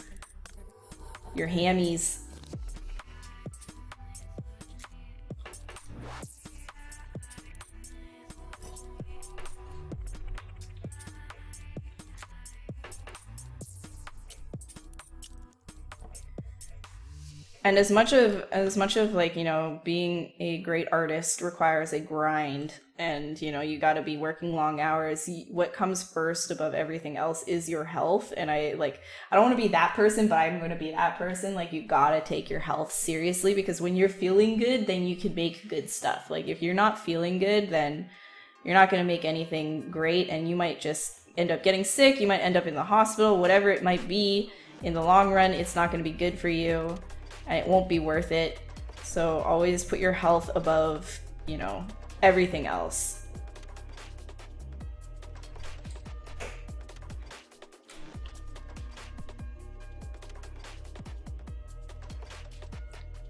Few too many all-nighters. I've learned that it's not worth it. If you can't get it done, you can't get it done. That's just it. Try your best, but if you can't get it done, you know, don't hurt yourself.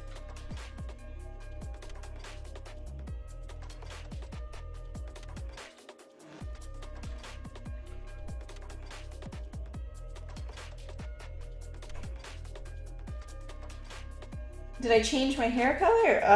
I've had this purple for a while.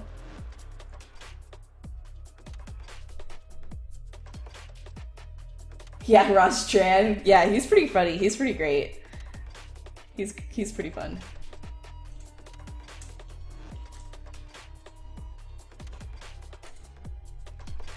I haven't saved this at all.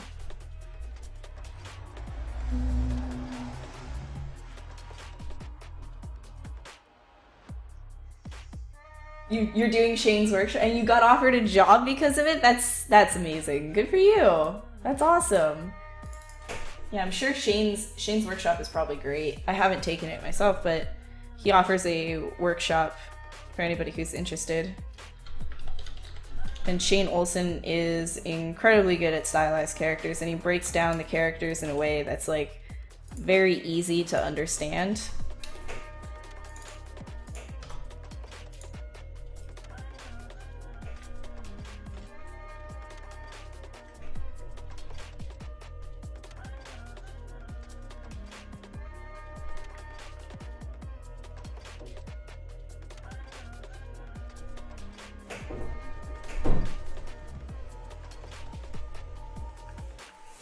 Hold on one second.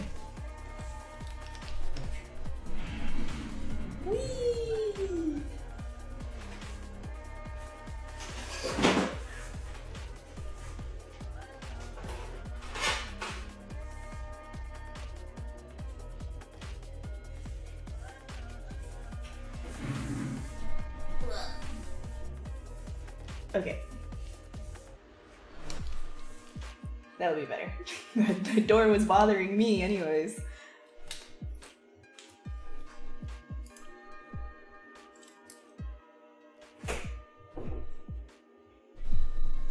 Okay. No, the wind is stronger than the door. I'm sorry. You're gonna have to deal with it, guys. I'm so sorry. It was a storm today, so the wind is pretty strong still.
Okay, so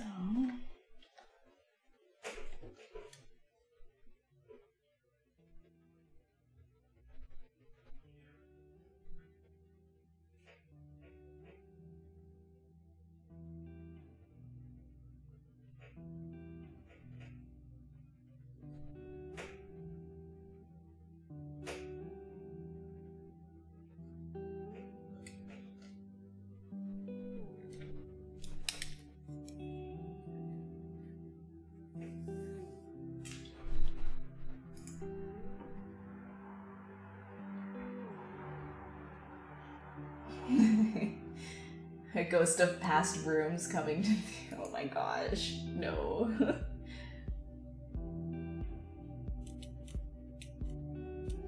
No, I don't want a ghost.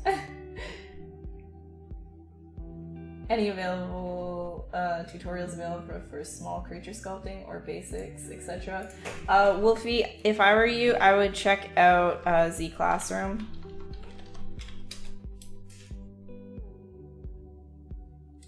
No, it doesn't want to? Hold on. Did I just... There it is, okay. Did I spell it right? What? How come I didn't like it? Whatever. Yeah, go to Z Classroom. All your basic like tutorials and stuff like that, it's all gonna be there. And that'll help you a lot in getting started with ZBrush.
Yeah, like if you want like if you want like creature inspiration, it's true. Just look at real life stuff because like your imagination is all like I say this almost every stream. Your imagination is based off of everything that you've already seen.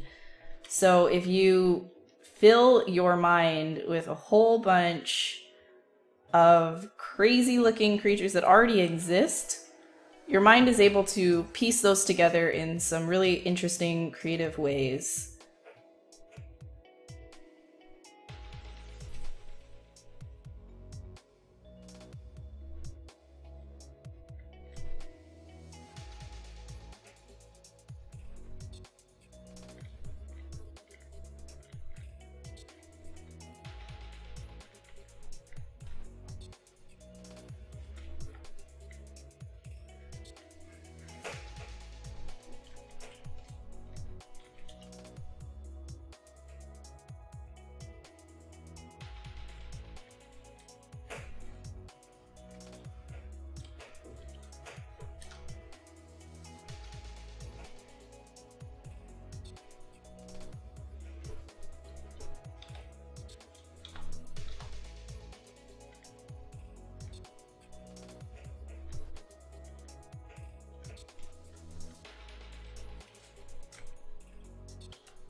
Yeah, I guess dark. It's a little bit of like a crab slug thing.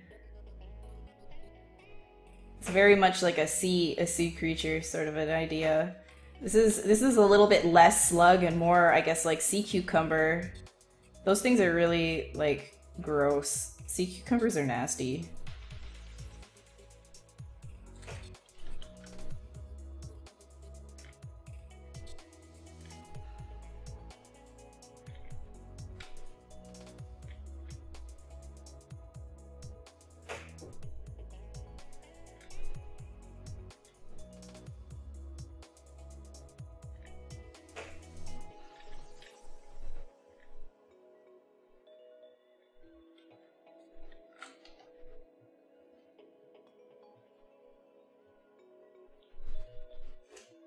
The dumpling beast. Oh, I love it. Yeah.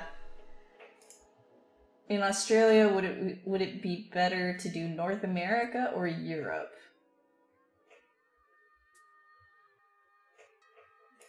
Oh, I'm not sure, Wolfie. I'm not sure. The local library had this book full of illustration of hypothetical creatures that were based on evolutionary science and combinations of features from different existing creatures. Really, oh, that's pretty cool. When I was younger, I used to play this game. Hold up, let me try and find it. It was a computer game. Let's see if I can find it. It was so broken, but it was still so much fun to play. Yeah, here it is. Okay.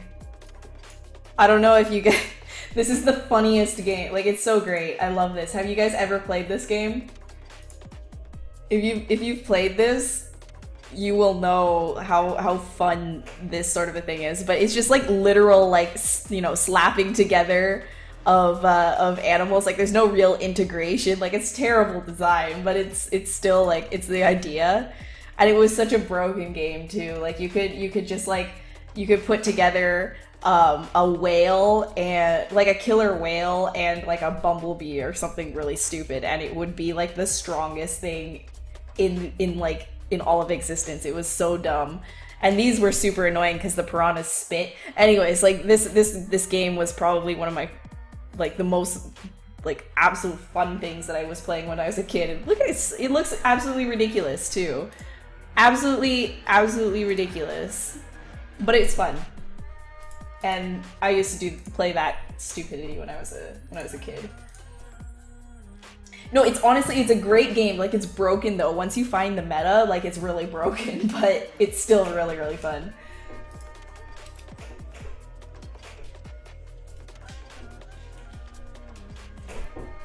Oh, is it actually Total Biscuit? One of Total Biscuit's favorites? I didn't know that.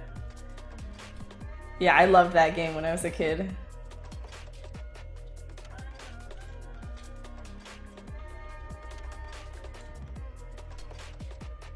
Yeah, except it's not actual creature design. Like, it's really terrible designs, but it's fine because that adds to how silly it is. Like, it adds to the fun. I feel like something like that, if it looked good, it wouldn't be as fun. Like, there's certain games where I just feel that way. Like, PUBG, for example, like, I feel like it's one of those games where it looks ugly. Like, it's a lot of fun, but I feel like if it was like if the graphics were like really good, like I wouldn't have as much fun. If the animations were at like super good, I wouldn't have as much fun with it. And I haven't played a ton of it either, but like for the most part, I like being like absolutely stupid.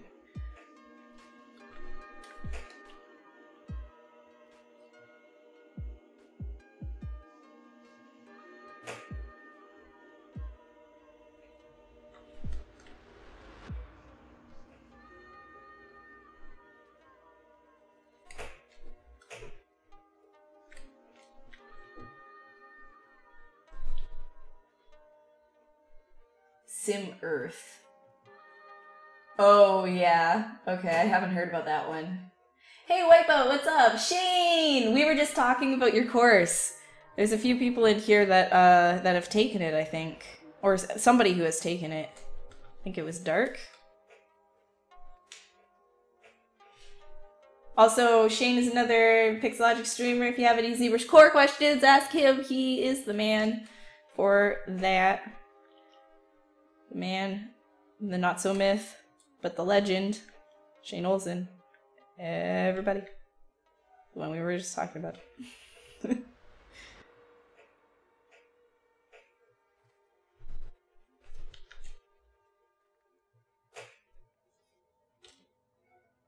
I? Oh yeah, there we go, that's why. I'm gonna put him in like a nasty puddle of nasty. All right, let's start putting in the teeth. Let's put in the teeth. You know what I'm gonna do for that, because this is just a for funsies sculpt, is I'm gonna load up my chisel. Well, this is not the most recent one, but it is a chisel.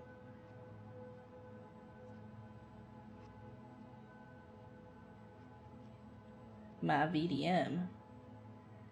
My VDM bring all the boys to the yard and they're like, my teeth are better than yours. And it's damn straight. My VDM's better than yours.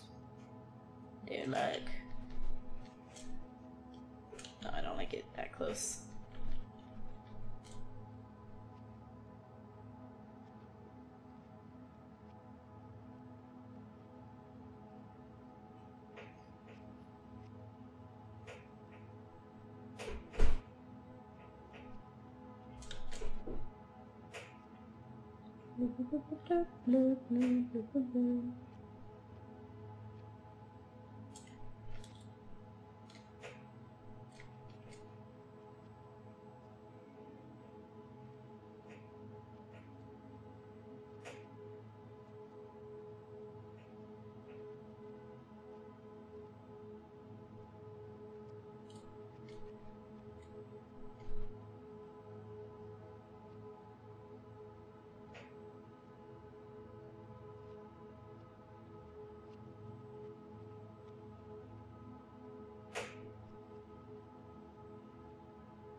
Hey Tasty, welcome back.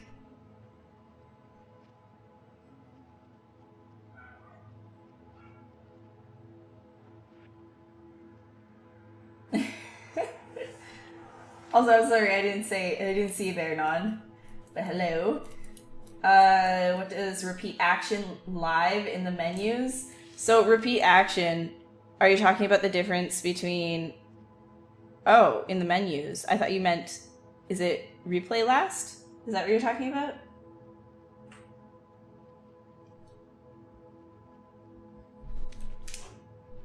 Or is it repeat action? I'm not 100% sure what you're talking about then. Replay last. Oh yeah.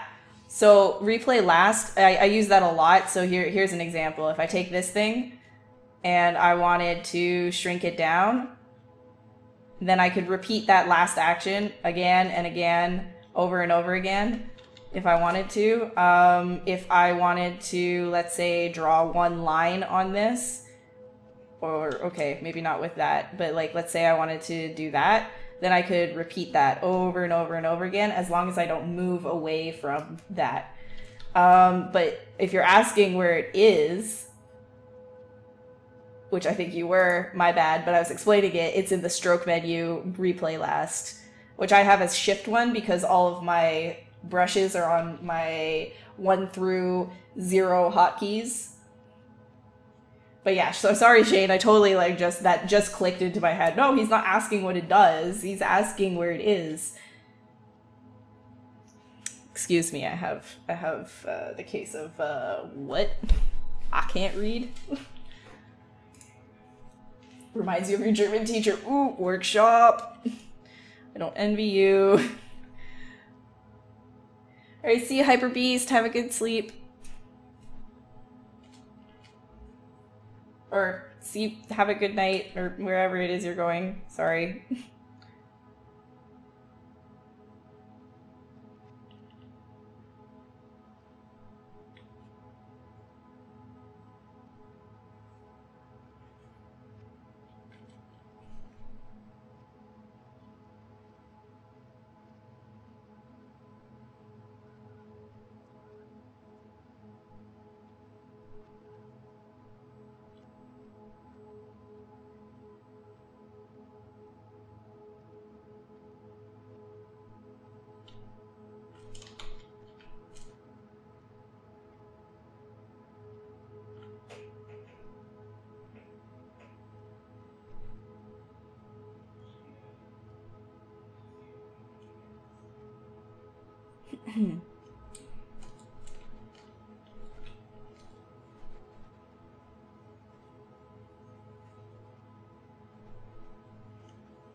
Alright, cool.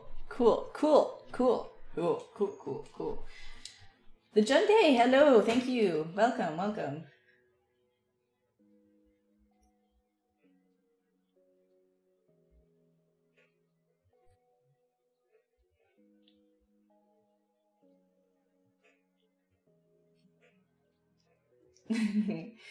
Yeah, I don't know.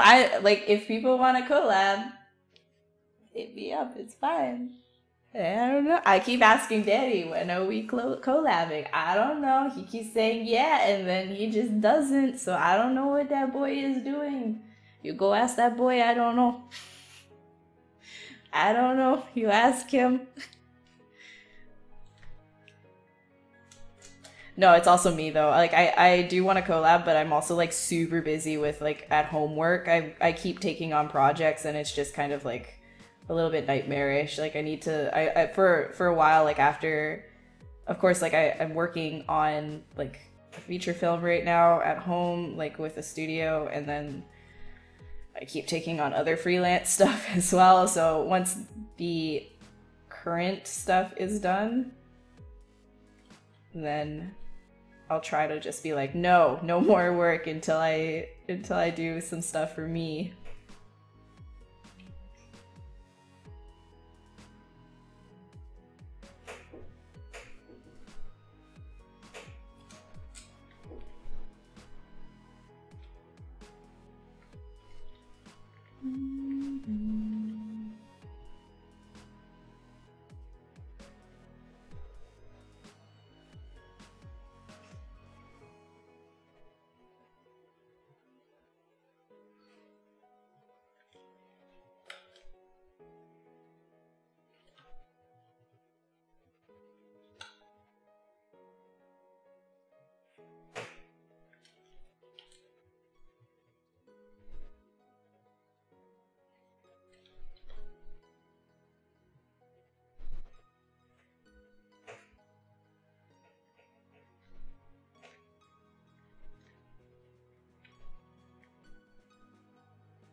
What's the craziest custom UI you've ever seen? Dryouter, I think that was during, like this, I think it was a Square Enix presentation on one of the, there was some sort of a presentation this year that I saw in like literally the entire space. Like it looked like the entire screen was just like full of like buttons and stuff everywhere, and I was like, I don't know. I'm not in a different league than you, Shane. Mr. Olson, Sir Art, no. Okay? No, don't even. Shane is a very talented person. You should go check him out. He's also a streamer here. Oh, speaking of other streamers too, there is also Polysculpture. He is also a streamer here. Look at everybody tuning in. How are you doing? What I did exactly for inputting the teeth, you notice open up something and menu appear at the top of things. Okay, so that is a, you can actually create, from a chisel brush VDM brushes. So if you actually want to create like your own VDMs, there is a way to do that with 4R8. A VDM brush, basically, it takes the polygons you already have there, and then you drag it out, and you can see it's actually part of the mesh here. So that's really what it is. This is just like a really simple shape that I created for the sake of like just, you know, just inputting like quick, like super non-detailed teeth like that.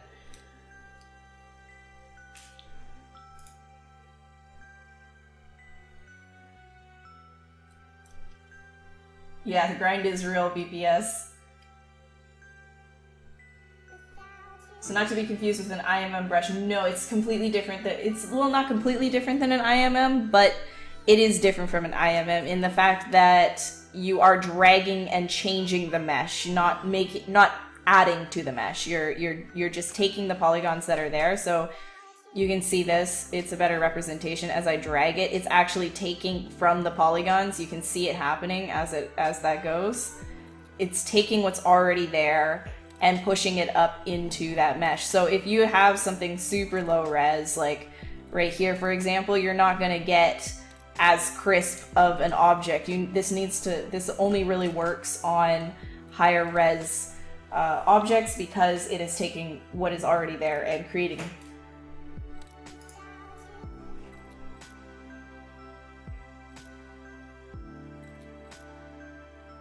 Oh, okay, yeah, it was the Final Fantasy people, that's right, okay. It was insane! I didn't understand that. Hey, thanks, Polysculpture. I don't know if you guys want me to like call you by like your actual names or like your handles or anything. I don't know. You let me know. You let me know.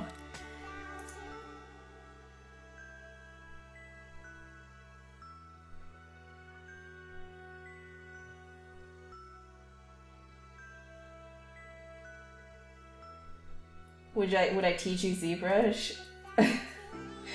If you have questions, you can just, like, honestly, you can just ask here. It's totally fine. But I don't do mentorships. I don't do mentorships right now.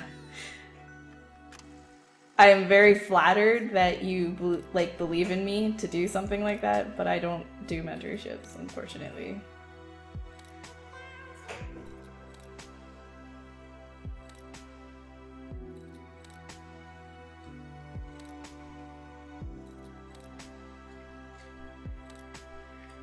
Okay, let's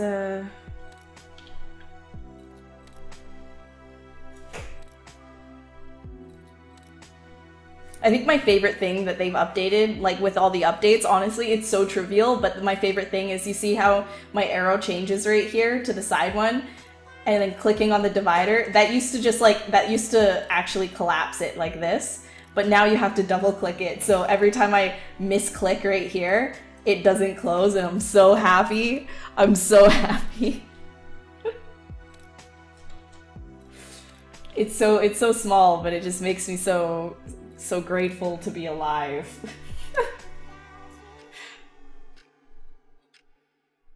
No problem, Shane, no problem.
Yeah, the small changes. Yeah, it's weird. It's like the little trivial little things. It's like those are the things in UI design. Like when that stuff just kind of like goes like awry, and then you're left like constantly doing, you know, like just collapsing this menu or whatever. It starts to really get on your nerves. Like at least it was for me. Like it would be one of those things where like I was already like really upset with like a project that I was working on, and then like this thing would keep collapsing, and I'd just be sitting there like, don't have an anxiety fit, don't have an anxiety fit, don't freak out, don't freak out.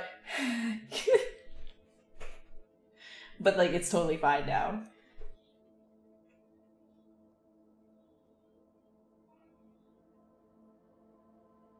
Oh, you don't like that you have to double click it, Dark? Oh my gosh, I love it. Hey Switch, how's it going?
Ooh, that door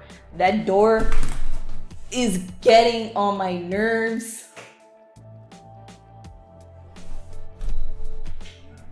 One second. I can't deal with this.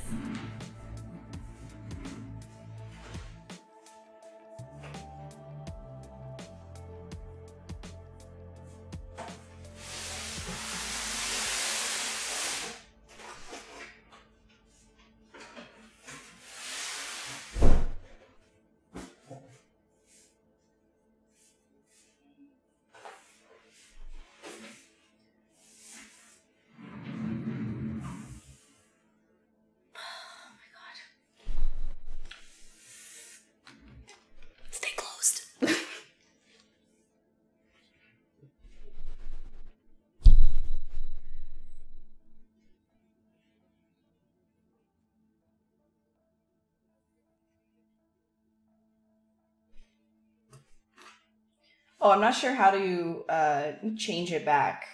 I'm not 100% sure.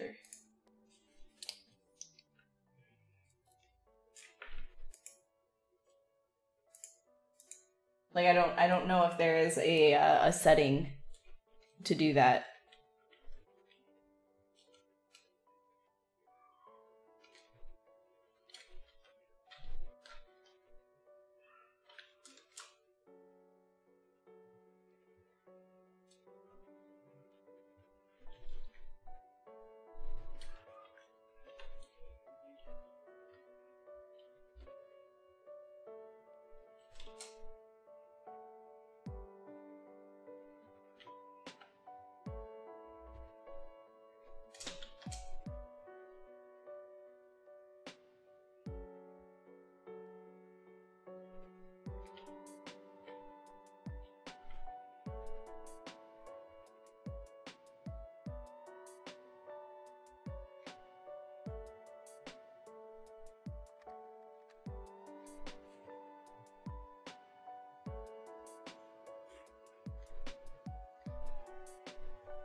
Something that I have a bad habit of is leaving the claws and extremities to the last second, just because like I don't like doing the same thing over and over again.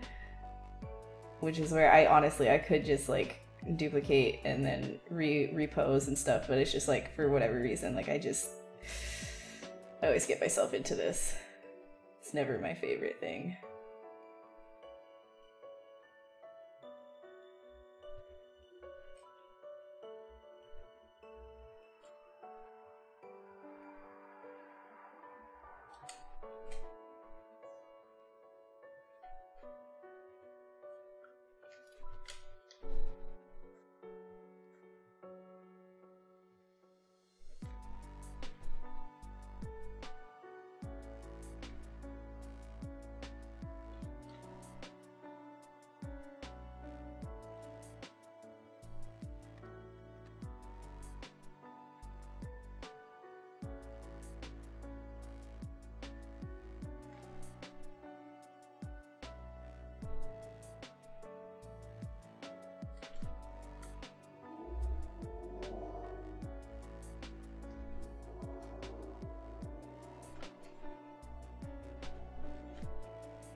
Actually, we could probably switch that up a little bit.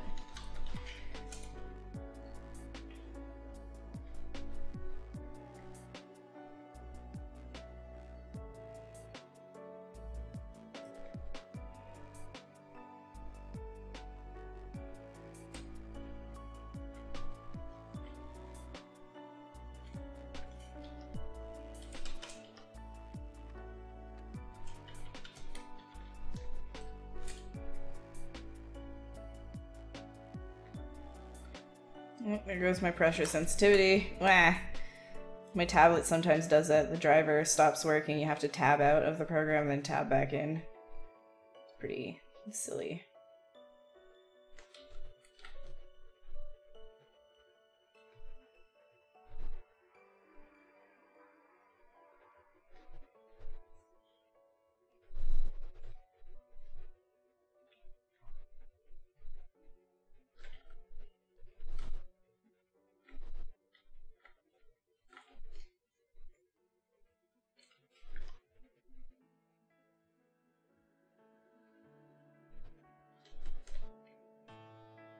Oh wow, lots of red. Okay, what's going on? I just dragged a box of my belongings in front of the door. It's yeah.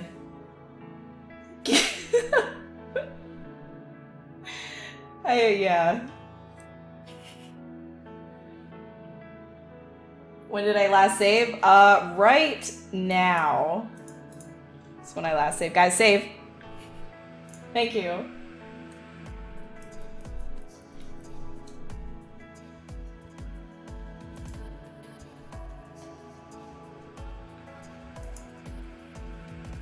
October?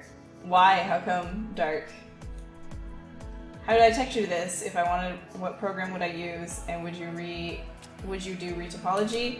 If I had to texture it, then yeah, I would do a retop of this, but I don't think that I would, like if I had to do a retop of this, that, like, sure, then I would also use probably a mix of, like, I mean, yeah, I would use, like, a different program. My go-to is Substance, but I've used Quixel before for things. Quixel is pretty good as well, but, like, the load times, like, I'm a really, like, anxious person. I like doing things fast. So Substance is really, really good for, like, just, like, texturing things really quickly.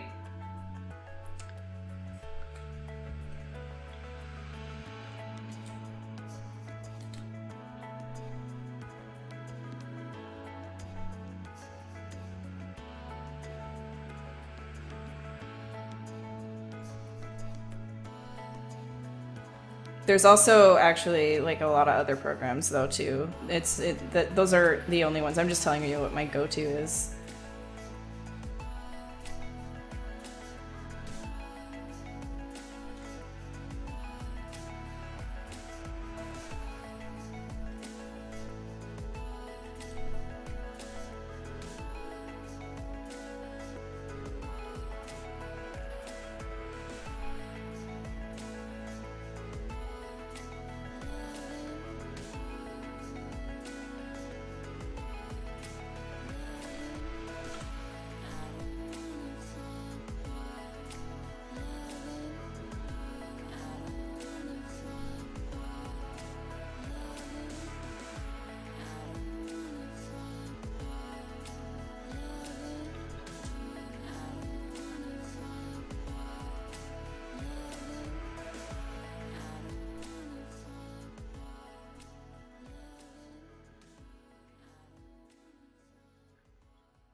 Yeah, just, like, tabbing out fixes it.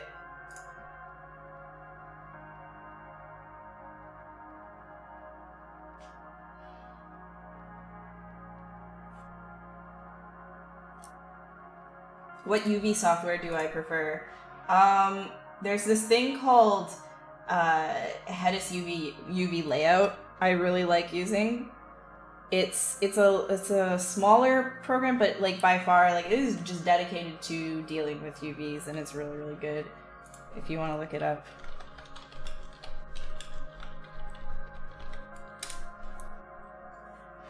But then I also use Maya as well for UVing, and occasionally I also use the Z plugin UV Master in here, right here, UV Master, and that's actually pretty good as well.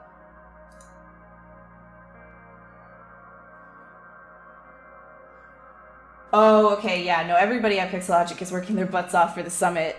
I'm really excited, guys. The summit is coming up really soon. I'm not going to be there, but I'm going to be here on Twitch, hanging out with you guys. So get ready. Get your butts ready. Or maybe not your butts, but, like, anything else. Just get it. Just get it ready. Whatever you need in order to watch the summit, get that ready.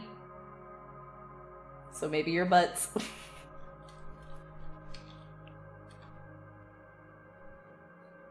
Wait, how much time? Oh my gosh, we still have an hour to go. Oh boy.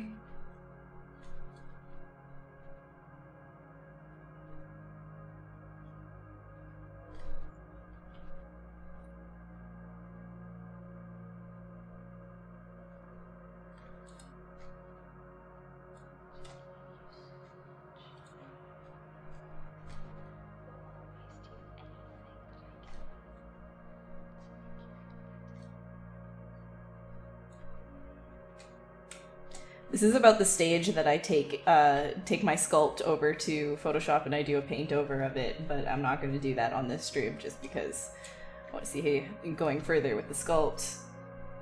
It'll be fine. This doing a paint over would take me longer than what we have right now, especially with talking. But in terms of like conceptual stuff.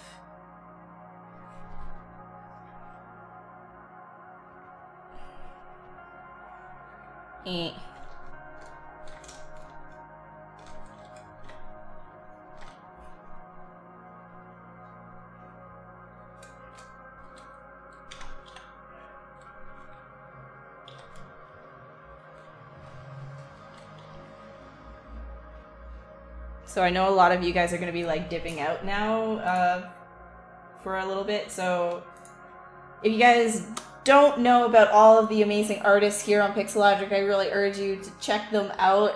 You can give Pixelogic, this channel right here, a follow, and then you'll be notified every time that this channel goes live. There's always somebody different.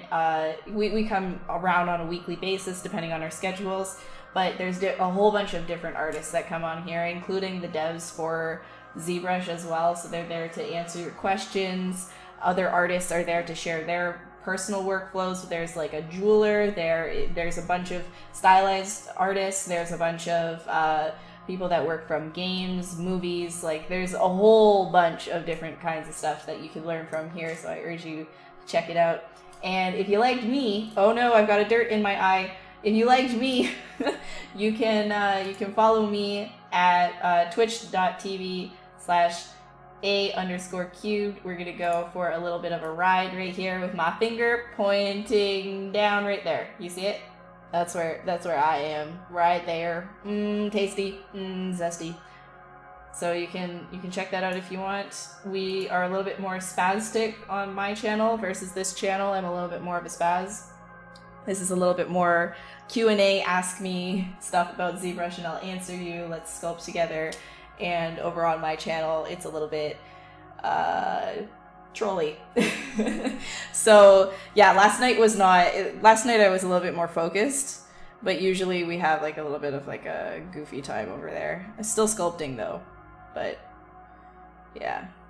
Probably gonna incorporate other kinds of streams over on my own channel, including gaming and stuff like that at some point. I wanna try other things. It's just right now sculpting over there anyways. And if you'd like to see the stuff that I'm working on over there, a lot of people actually don't realize this, but I work on animated feature film. Like that's where I am coming from in terms of like an artist. So I do a lot of like stylized stuff as well, but I also really enjoy creature work. But I can show you what we're working on over on my channel right now if you're curious. Curious?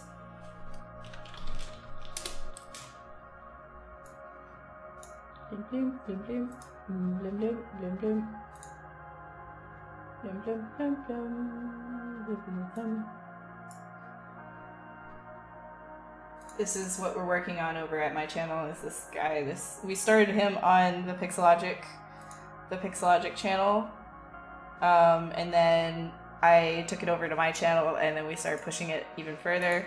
So this is what we're at right now. What I'm doing over at my channel. If you have any interest in that, come hang out. If not, then I'll shut up.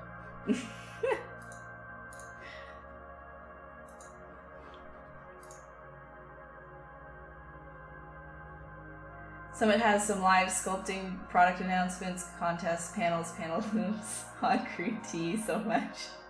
Lots of panel loops. So many panel loops.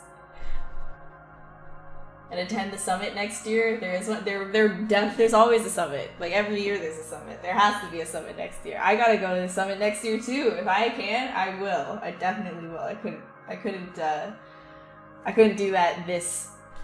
I couldn't do that this year, but next year I'm coming for you, summit.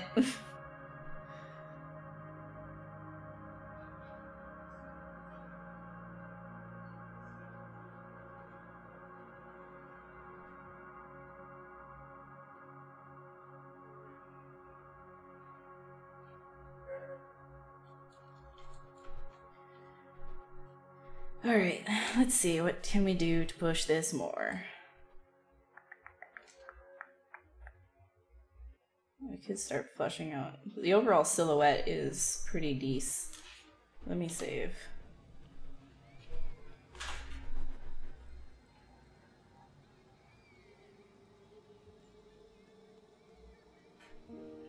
Oh, thanks guys. Yeah, that's typically, like, I do stylized characters for a living. Mostly, a lot of the freelance stuff that comes in is mostly stylized characters. I would love to do creature work as well, but I have a passion for both stylized and like really cartoony and then like slightly stylized like creature design and stuff like that. I just love making things in general, so just variety. I think that's what it is. It's just like the variety. I like changing things up.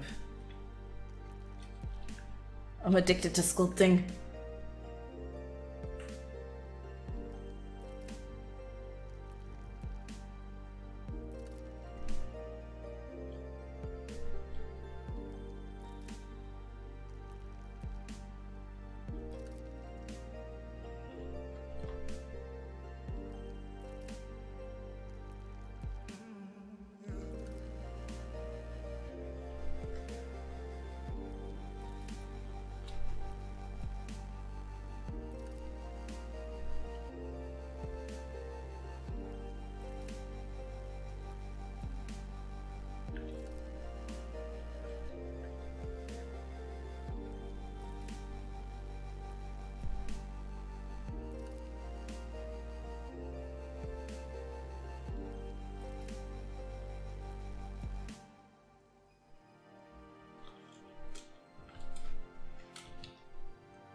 Alright, see you pre-drag. Thanks so much for stopping by. If I go to the summit, I need to bring a signed 3D print of my wee fuzzy dragon. The fuzzy dragon? Oh, the tiny dragon. Yeah, no, I'd love to print that. It would be pretty sweet. This is him today, the old. Sebastian the Crab. This is Sebastian the Crab from Little Mermaid. Oh my god, Nav. Oh man. The ZBrush Summit is like AA meeting, but for ZBrush sculpting, yeah, kind of. It's like, but it's not to discourage sculpting, it's to encourage it even more. So I guess it's just like, it's like a meeting without like stopping. It's like, it's not an intervention, it's just like, it's an encouragement session. It's like, hey, I sculpt this way. Are you addicted to that yet? It's a new brand of addiction. Tired of your old ways of sculpting? Check out this new way of sculpting.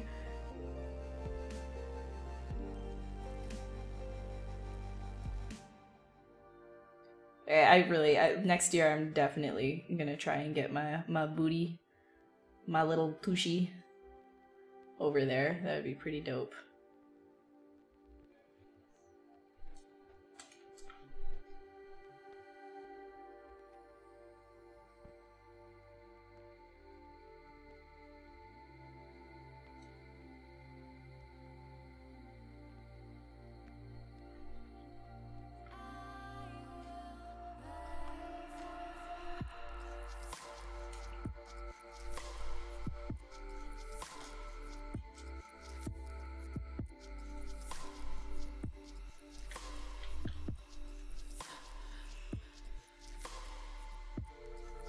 What was I gonna do? Oh my goodness. Completely blanked there.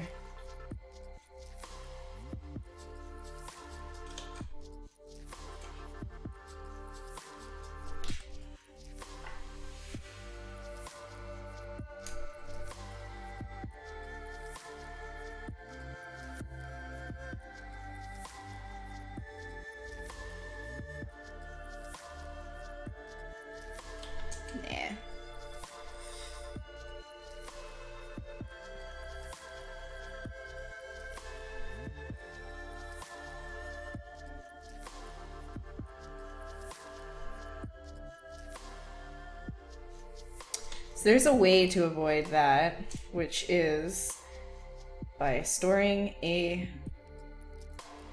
morph target and grabbing a chisel.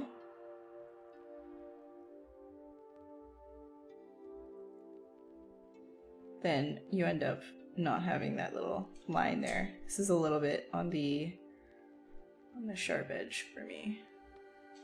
That's non-existent. No. No. I guess it won't actually matter. Ah well. Decided against it. Whatever.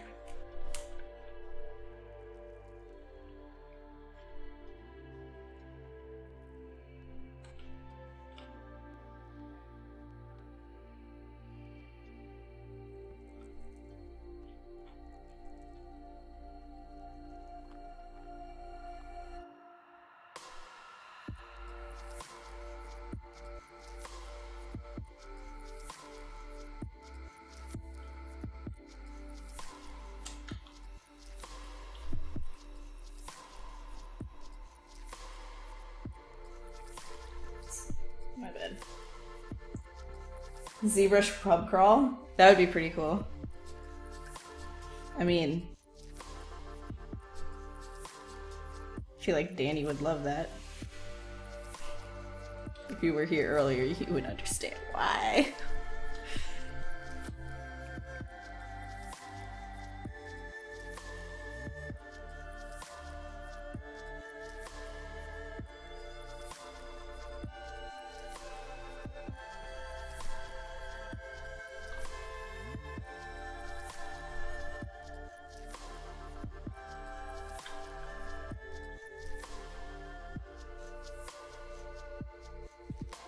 Progressively more creative or progressively less anything?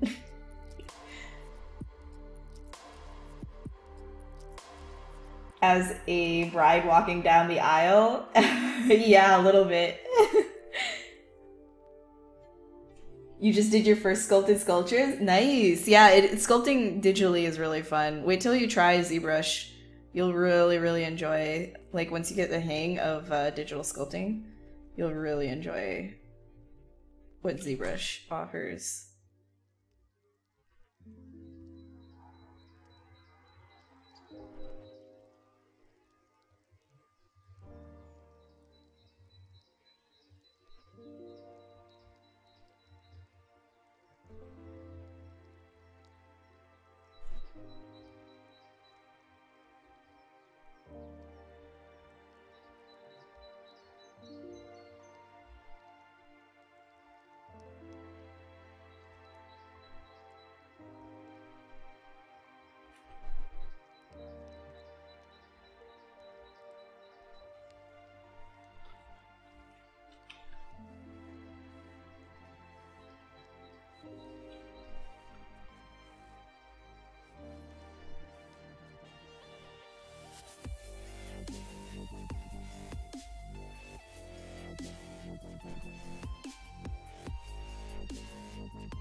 Hey Pata, how's it going?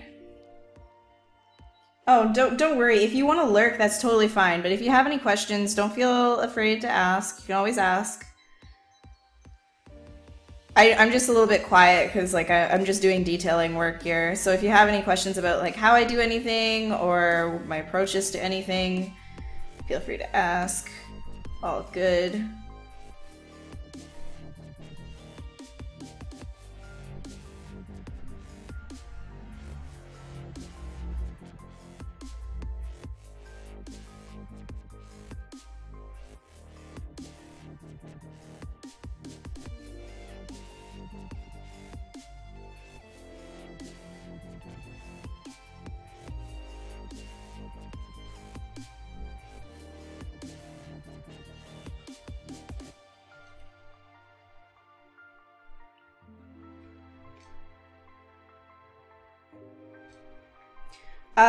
When I'm on the Pixelogic streams, these are straight from my head because it's part of like a little exercise that I do. And I actually encourage some, like, you know, if you're feeling stuck, just to break away from your reference for a little bit.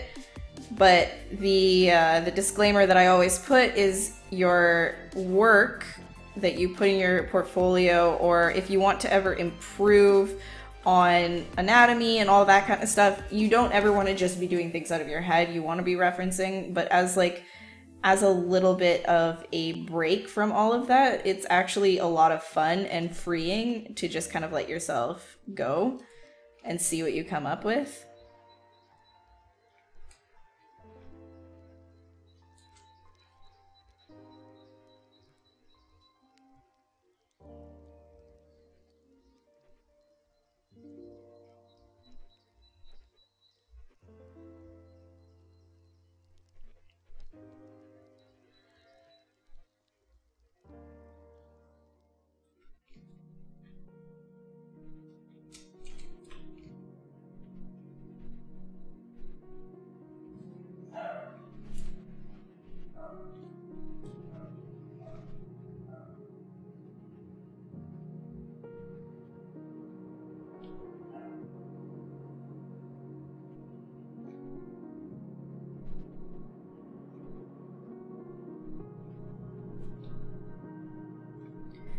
There's a lot of times that I actually like to just kind of sculpt with only the inflate tool, like when I'm trying to make like disgusting things. It's a lot of fun to block out like nasties with the inflate tool.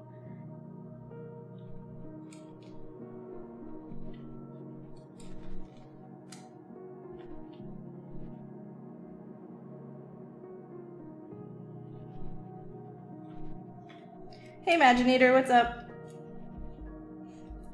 How you doing?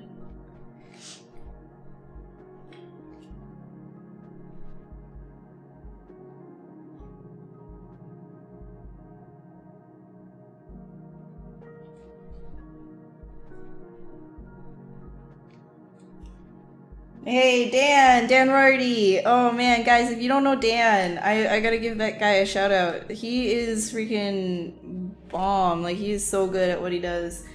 Please go check out Dan Rorty. Beer, we were just talking about pub crawls. You missed it. And how the summit, the ZBrush summit, is basically just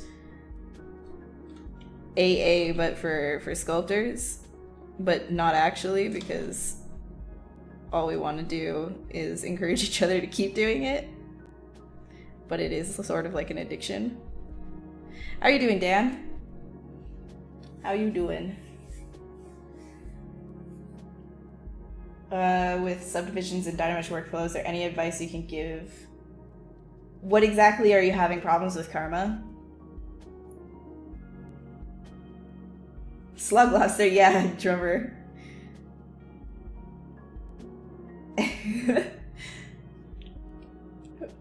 You make a mistake and you wake up, oh my god, this is really cool, and going in that direction. Yeah.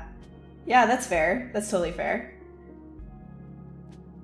How long have I been sculpting? I have been sculpting for, I think, like a total of 4 years now. It should be close to 4 years, something like that. I'm not 100% sure, like, but it's been since the end of college, basically. Like this, like 3rd year in college is when I started sculpting, and then 4th year I was sculpting a little bit more, and then when I graduated my first job, I was sculpting like crazy, and then so it should be around 4 years. Yeah, I did move. I am no longer in Toronto, thank God. I hate Toronto. I don't know. Have you ever been? It's not... Visiting is fun, but I'm sure it's totally fine to visit, but actually living there was killing me slowly.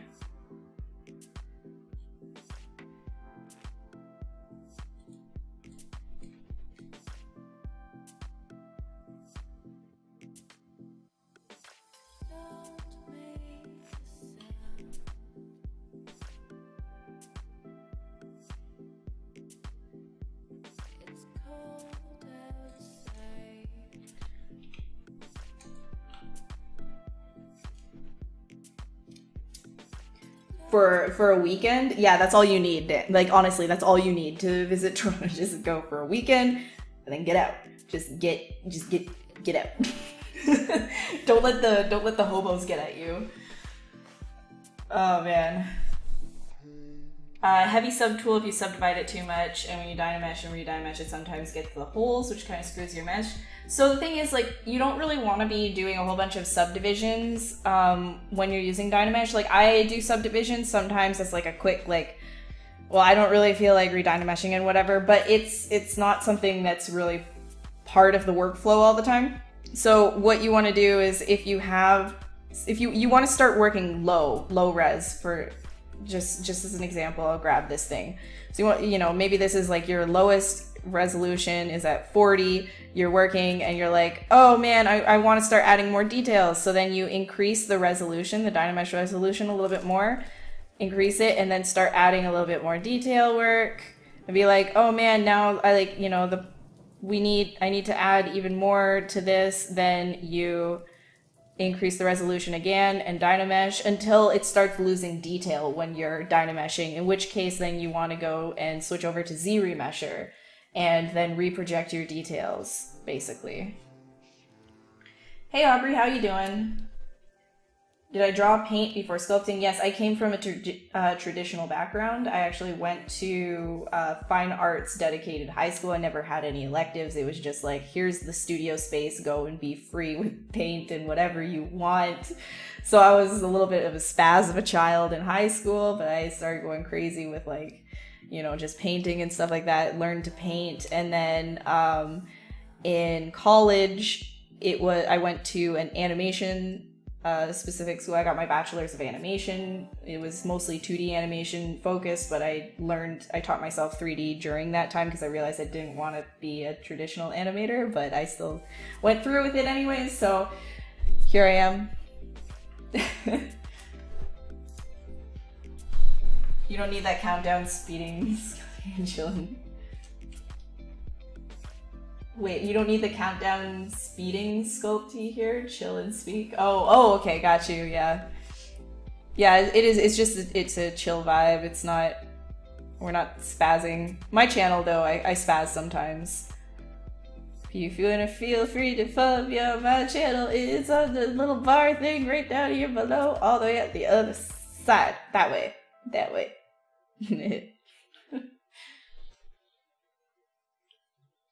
You need to improve on everything you just said. Oh no, don't worry about it. Like, you'll get it. When I first started using ZBrush, I was a little bit confused about that workflow as well.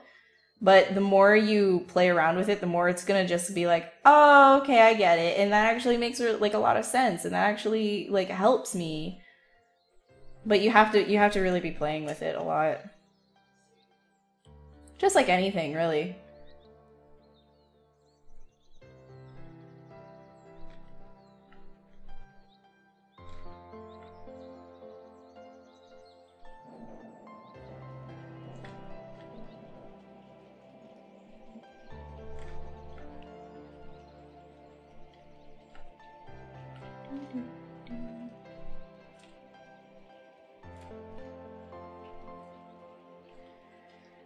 Alright, let's get this a little bit more fleshed out here.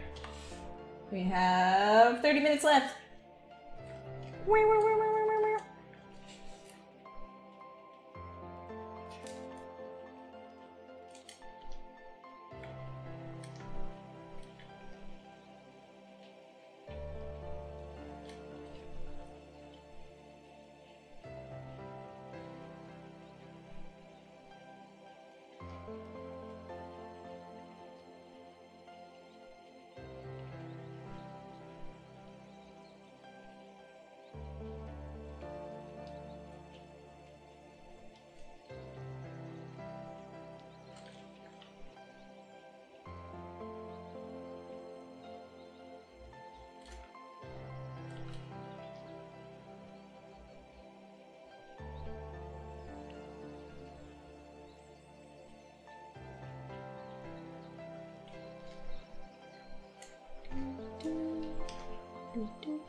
So calm, such relax, giant teeth, scary monster, such calm. What am I using right now? How many subdivisions in Dynamesh since it's the same subject? Right now, like, it really, your Dynamesh resolution, like, the resolution is based on your document size, so like, you know, your model size within the document space rather. So because my model is this big, I'll take this silly thing as an example again. So here, right now, if I Dynamesh at resolution 128, you can see I get 12,000 points that pop up on this thing. But if I were to, let's say, increase the size of this dramatically, right? Like I scaled it up and then I Dynamesh at 128, you see that I get an insane amount of points. So it matters what the size of your current model is in the document space, how the Dynamesh is actually going to affect. So if I scale that down and use 128, I'm only going to have 141 points, right? So it's relative to the space that you're working in. So I wouldn't really, like if I were you, I wouldn't worry about this number. I would just Dynamesh it once and be like, okay, well that's not exactly the resolution that I'm looking for. Figure out, like, you know, depending on the size of your model, what the resolution, where the bar needs to be. And then once you have that, then you can just like incrementally, like you just increase it a little bit here and there as you need.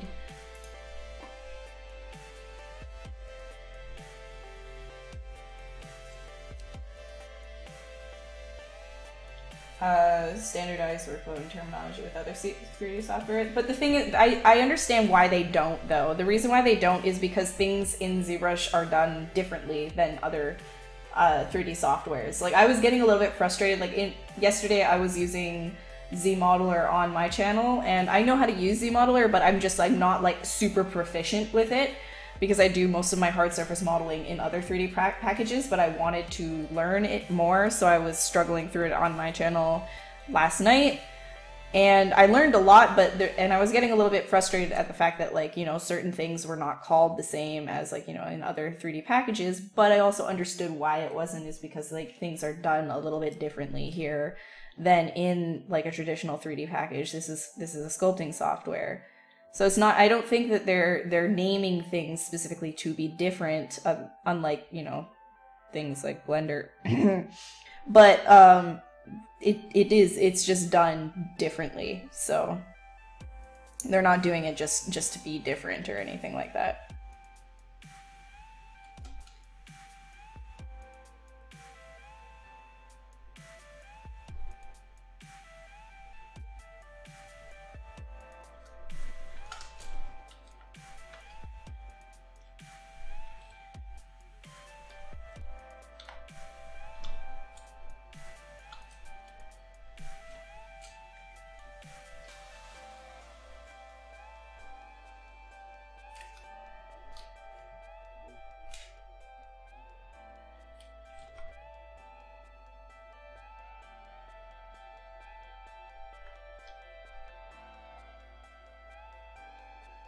I stream here every Wednesday, Karma. So I start this stream at 8 p.m. EST here on Pixelogic, and then on my channel I stream for now every Tuesday, but more streams will be coming in the future. I can't tell you exactly when, but every Tuesday at around 8 p.m. Sometimes it's 7 p.m., sometimes it's 9 p.m. EST, all the time EST.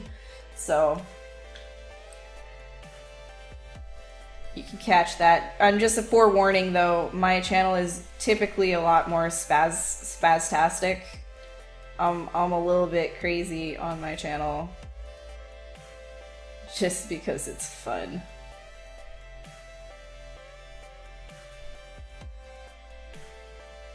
I try my best to behave and act like a normal human being on this channel.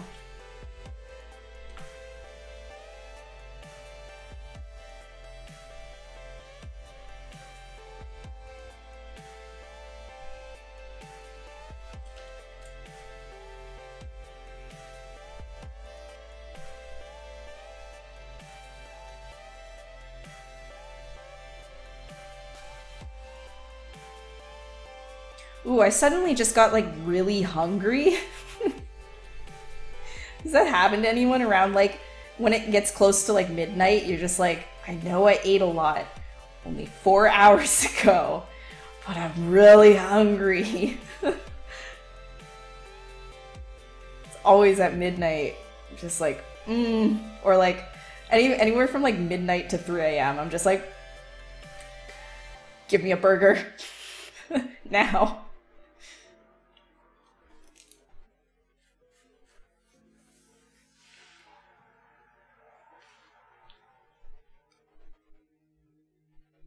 Yeah, I'm glad that it does everything differently too, Dark. I'm with you on that.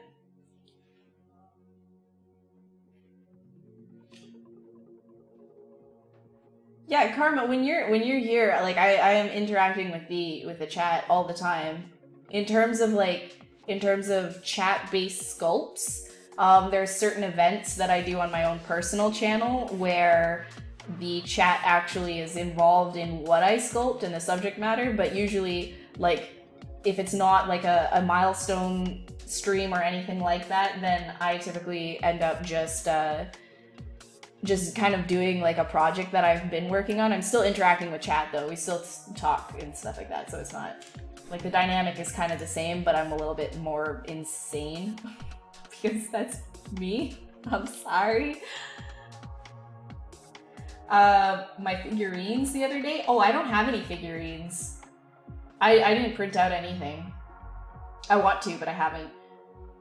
Yeah, exactly, Trevor. It's true.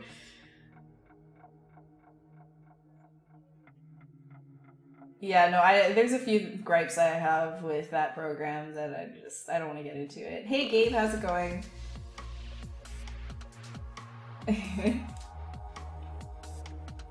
You're not meant to feed the gremlins after. I want to though. Give me the food.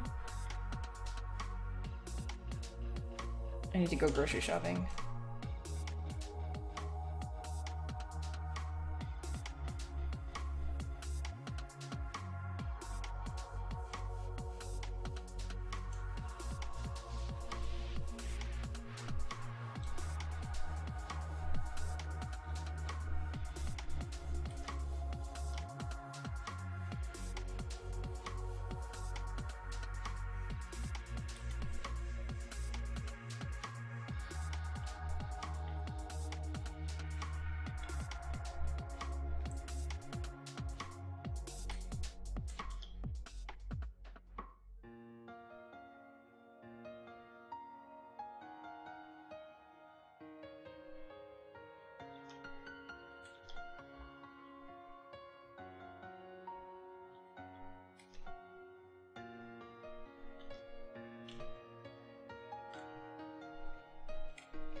Oh, no, it's okay, Pata. It's fine. I have figures, but I didn't print them. I just bought them. Hi! Say hello to Mr. Alien.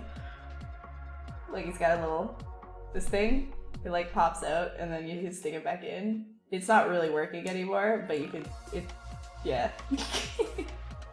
And I got a bubble hit and a bunch of other things that are in that box over there that I have nowhere to put because I don't have shelving in this new room, this North Korea AF room that I'm in right now, this empty box.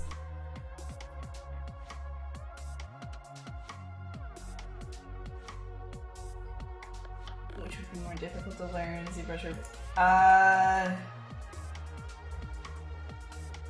I can't answer that. Honestly, Tasty, like, I am biased. I would say ZBrush is easier to learn because, like, that's just me. Like, I'm biased that way. Because, like, for me, I knew other 3D packages before I knew that software. So, going into that software, like, and I have over a year's worth of experience with the software that you're talking about, but there's still things about it that bother me so much compared to other softwares, such as Maya. I just, like, I can't handle it, but that's because, like, I've started in something else. So what I would recommend you do is you try both of them, but if you're talking about on a sculpting basis, if you're talking about a sculpting sense, please do yourself a favor and try ZBrush, please, because you will not get the same results if you go with the software that you're talking about. Like, it is just not good. It is not good at all. Not for that.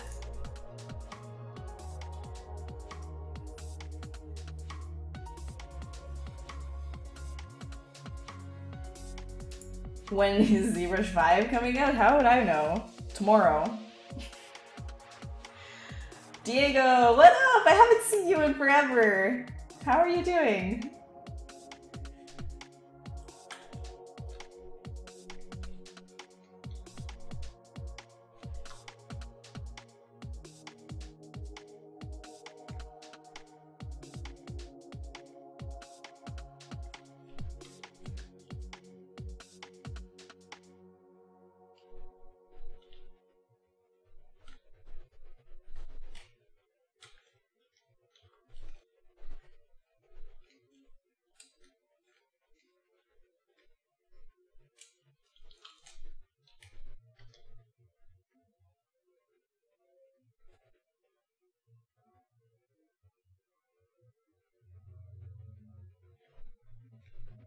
Ooh. No, next. Next. Play.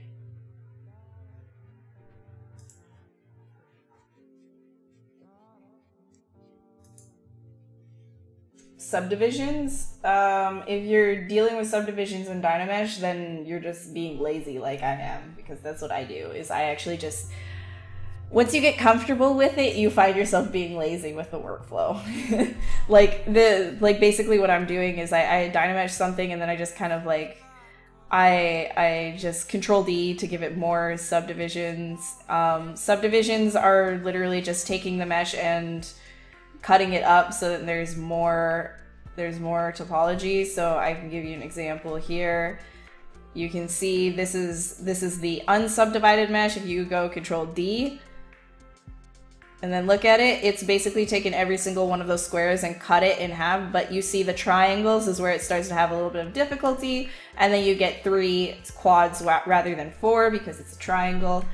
So it ends up like, you know, dividing all of the topology. It's very messy. It's not like a great way to go about things, but if you don't have something like super exaggerated, like let's say like, you know, you have something like I don't know, like this, and you're like, oh my god, this thing, right? Like if you want to get rid of that, then I would say don't just do this because you're losing the shape. If you wanted to keep that shape but there's not enough topology there, then you want to increase your resolution slider. But like the subdivisions are not something that are typically a part of the Dynamesh workflow. The whole thing with Dynamesh is just kind of like, you don't have to worry about your polygon count or anything like that. But you know, I just subdivide things because it's fast, and I am comfortable enough with the workflow that it doesn't necessarily make any difference for me. And I know when to use it and when not to use it. So I would just say don't worry about subdivisions unless like you're Z remeshing things. Right now, worry about understanding Dynamesh first. Understand how the sliders work. Understand how it affects meshes at different sizes in your workspace. But yeah, don't worry yourself over, oh well, this streamer is using subdivisions with her Dynamesh. Like, don't worry about that.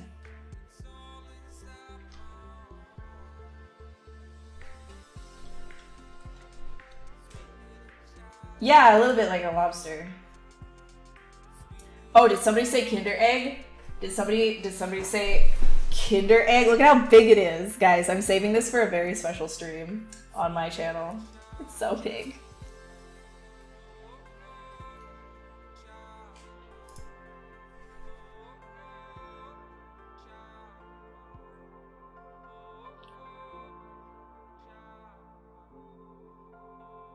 Yeah, no, don't say sorry, Diego. It's cool to see you again, though.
put it in my fridge so it doesn't melt.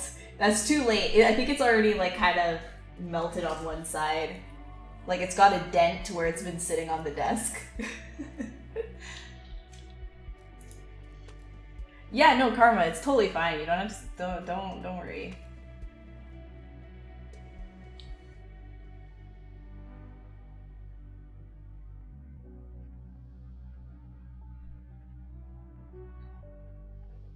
You can no longer hear is what one program is better than the other. And then Zanbot is just like, ZBrush though. Oh my god, that was classic. Zanbot just like cuts in, he's just like, shh, ZBrush. Shh, don't even worry about which program is better than what. It's shh, ZBrush.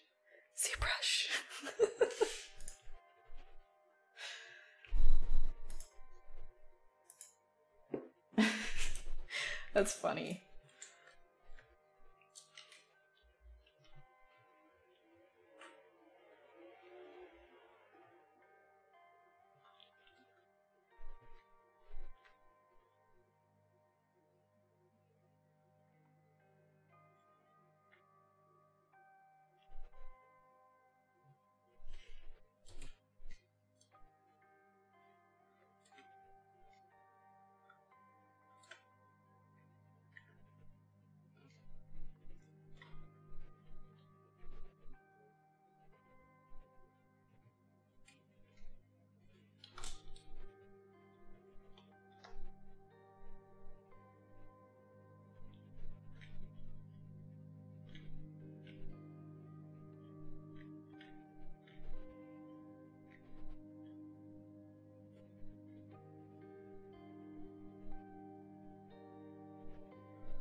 You can post an image as long as it's appropriate, yeah?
that Zanbot interjection right there though was pretty. That was amazing.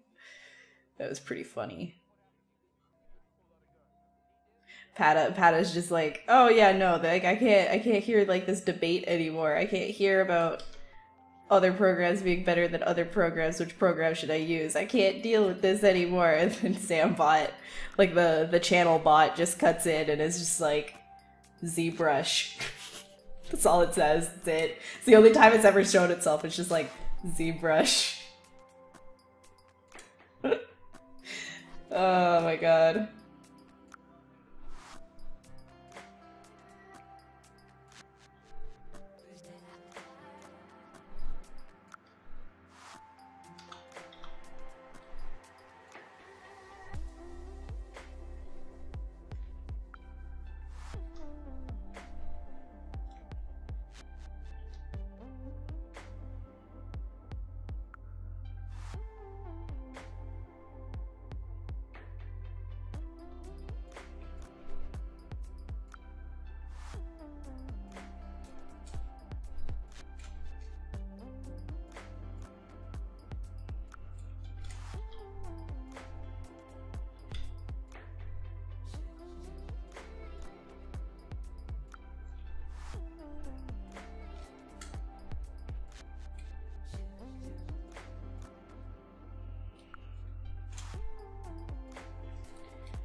We have 10 more minutes. Oh my goodness.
Alright, see you, Dan. Have a great night. Thanks for stopping by. Oh, okay, you're not leaving. My bad. Okay, never mind. Welcome back. How you doing? my bad. Hello, learning to read. Joining grade 2.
What tool am I using right now? This is a brush that I got from ZBrush Guides. You can get it for free.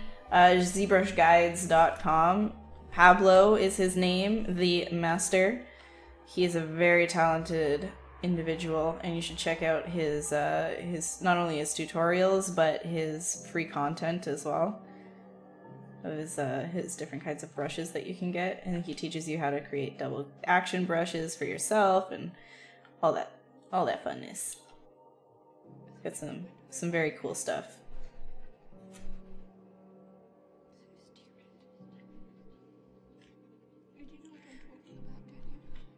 All right.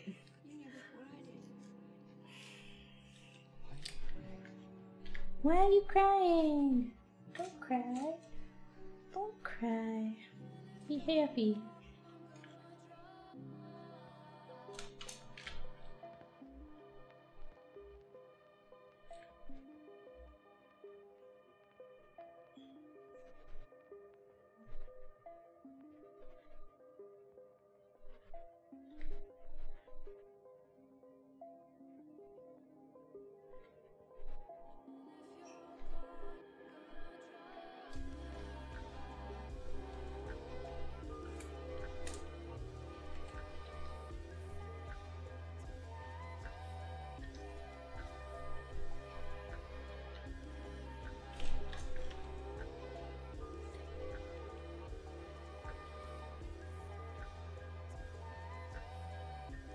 Actually, probably better like this. Whoops.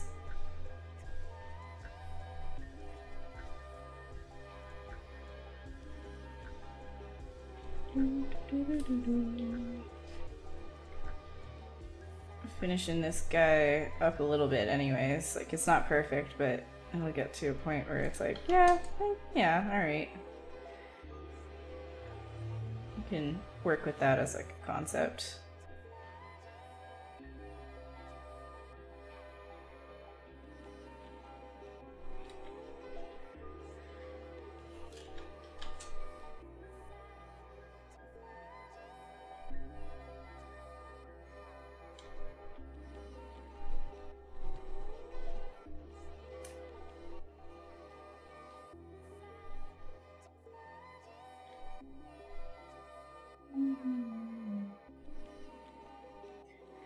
Okay, I think this is good for tonight.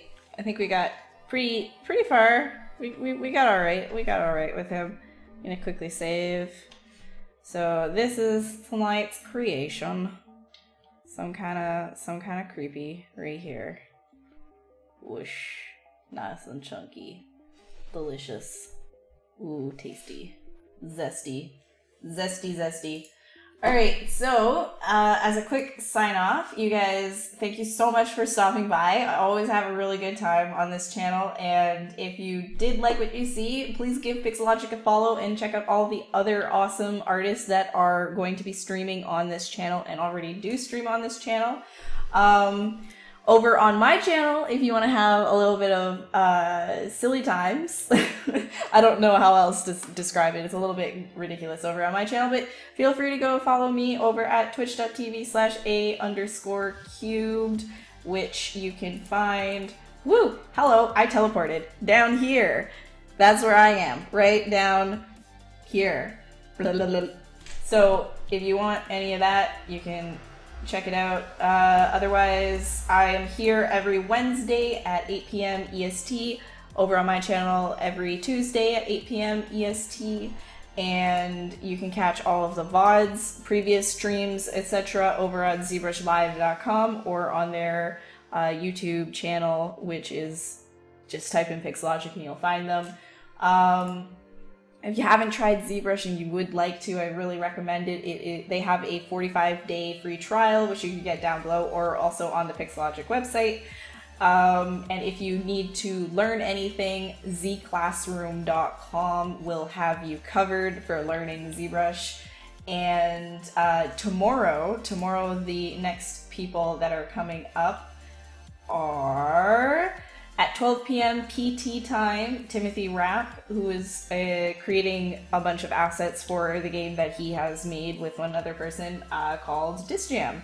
So he's a great streamer. And then there's also Matt Thorup. Matt Thorup worked on Disney Infinity, and he is a lot of fun to watch as well. So go and check them out. Matt is at 7 p.m. PT tomorrow. So thank you guys again so much for stopping by. Give Pixelogic a follow. I will see you guys next week with more silliness and or sculpts, whichever. Good night. Have a great sleep. Goodbye. I don't know how to stop the stream. Okay. All right.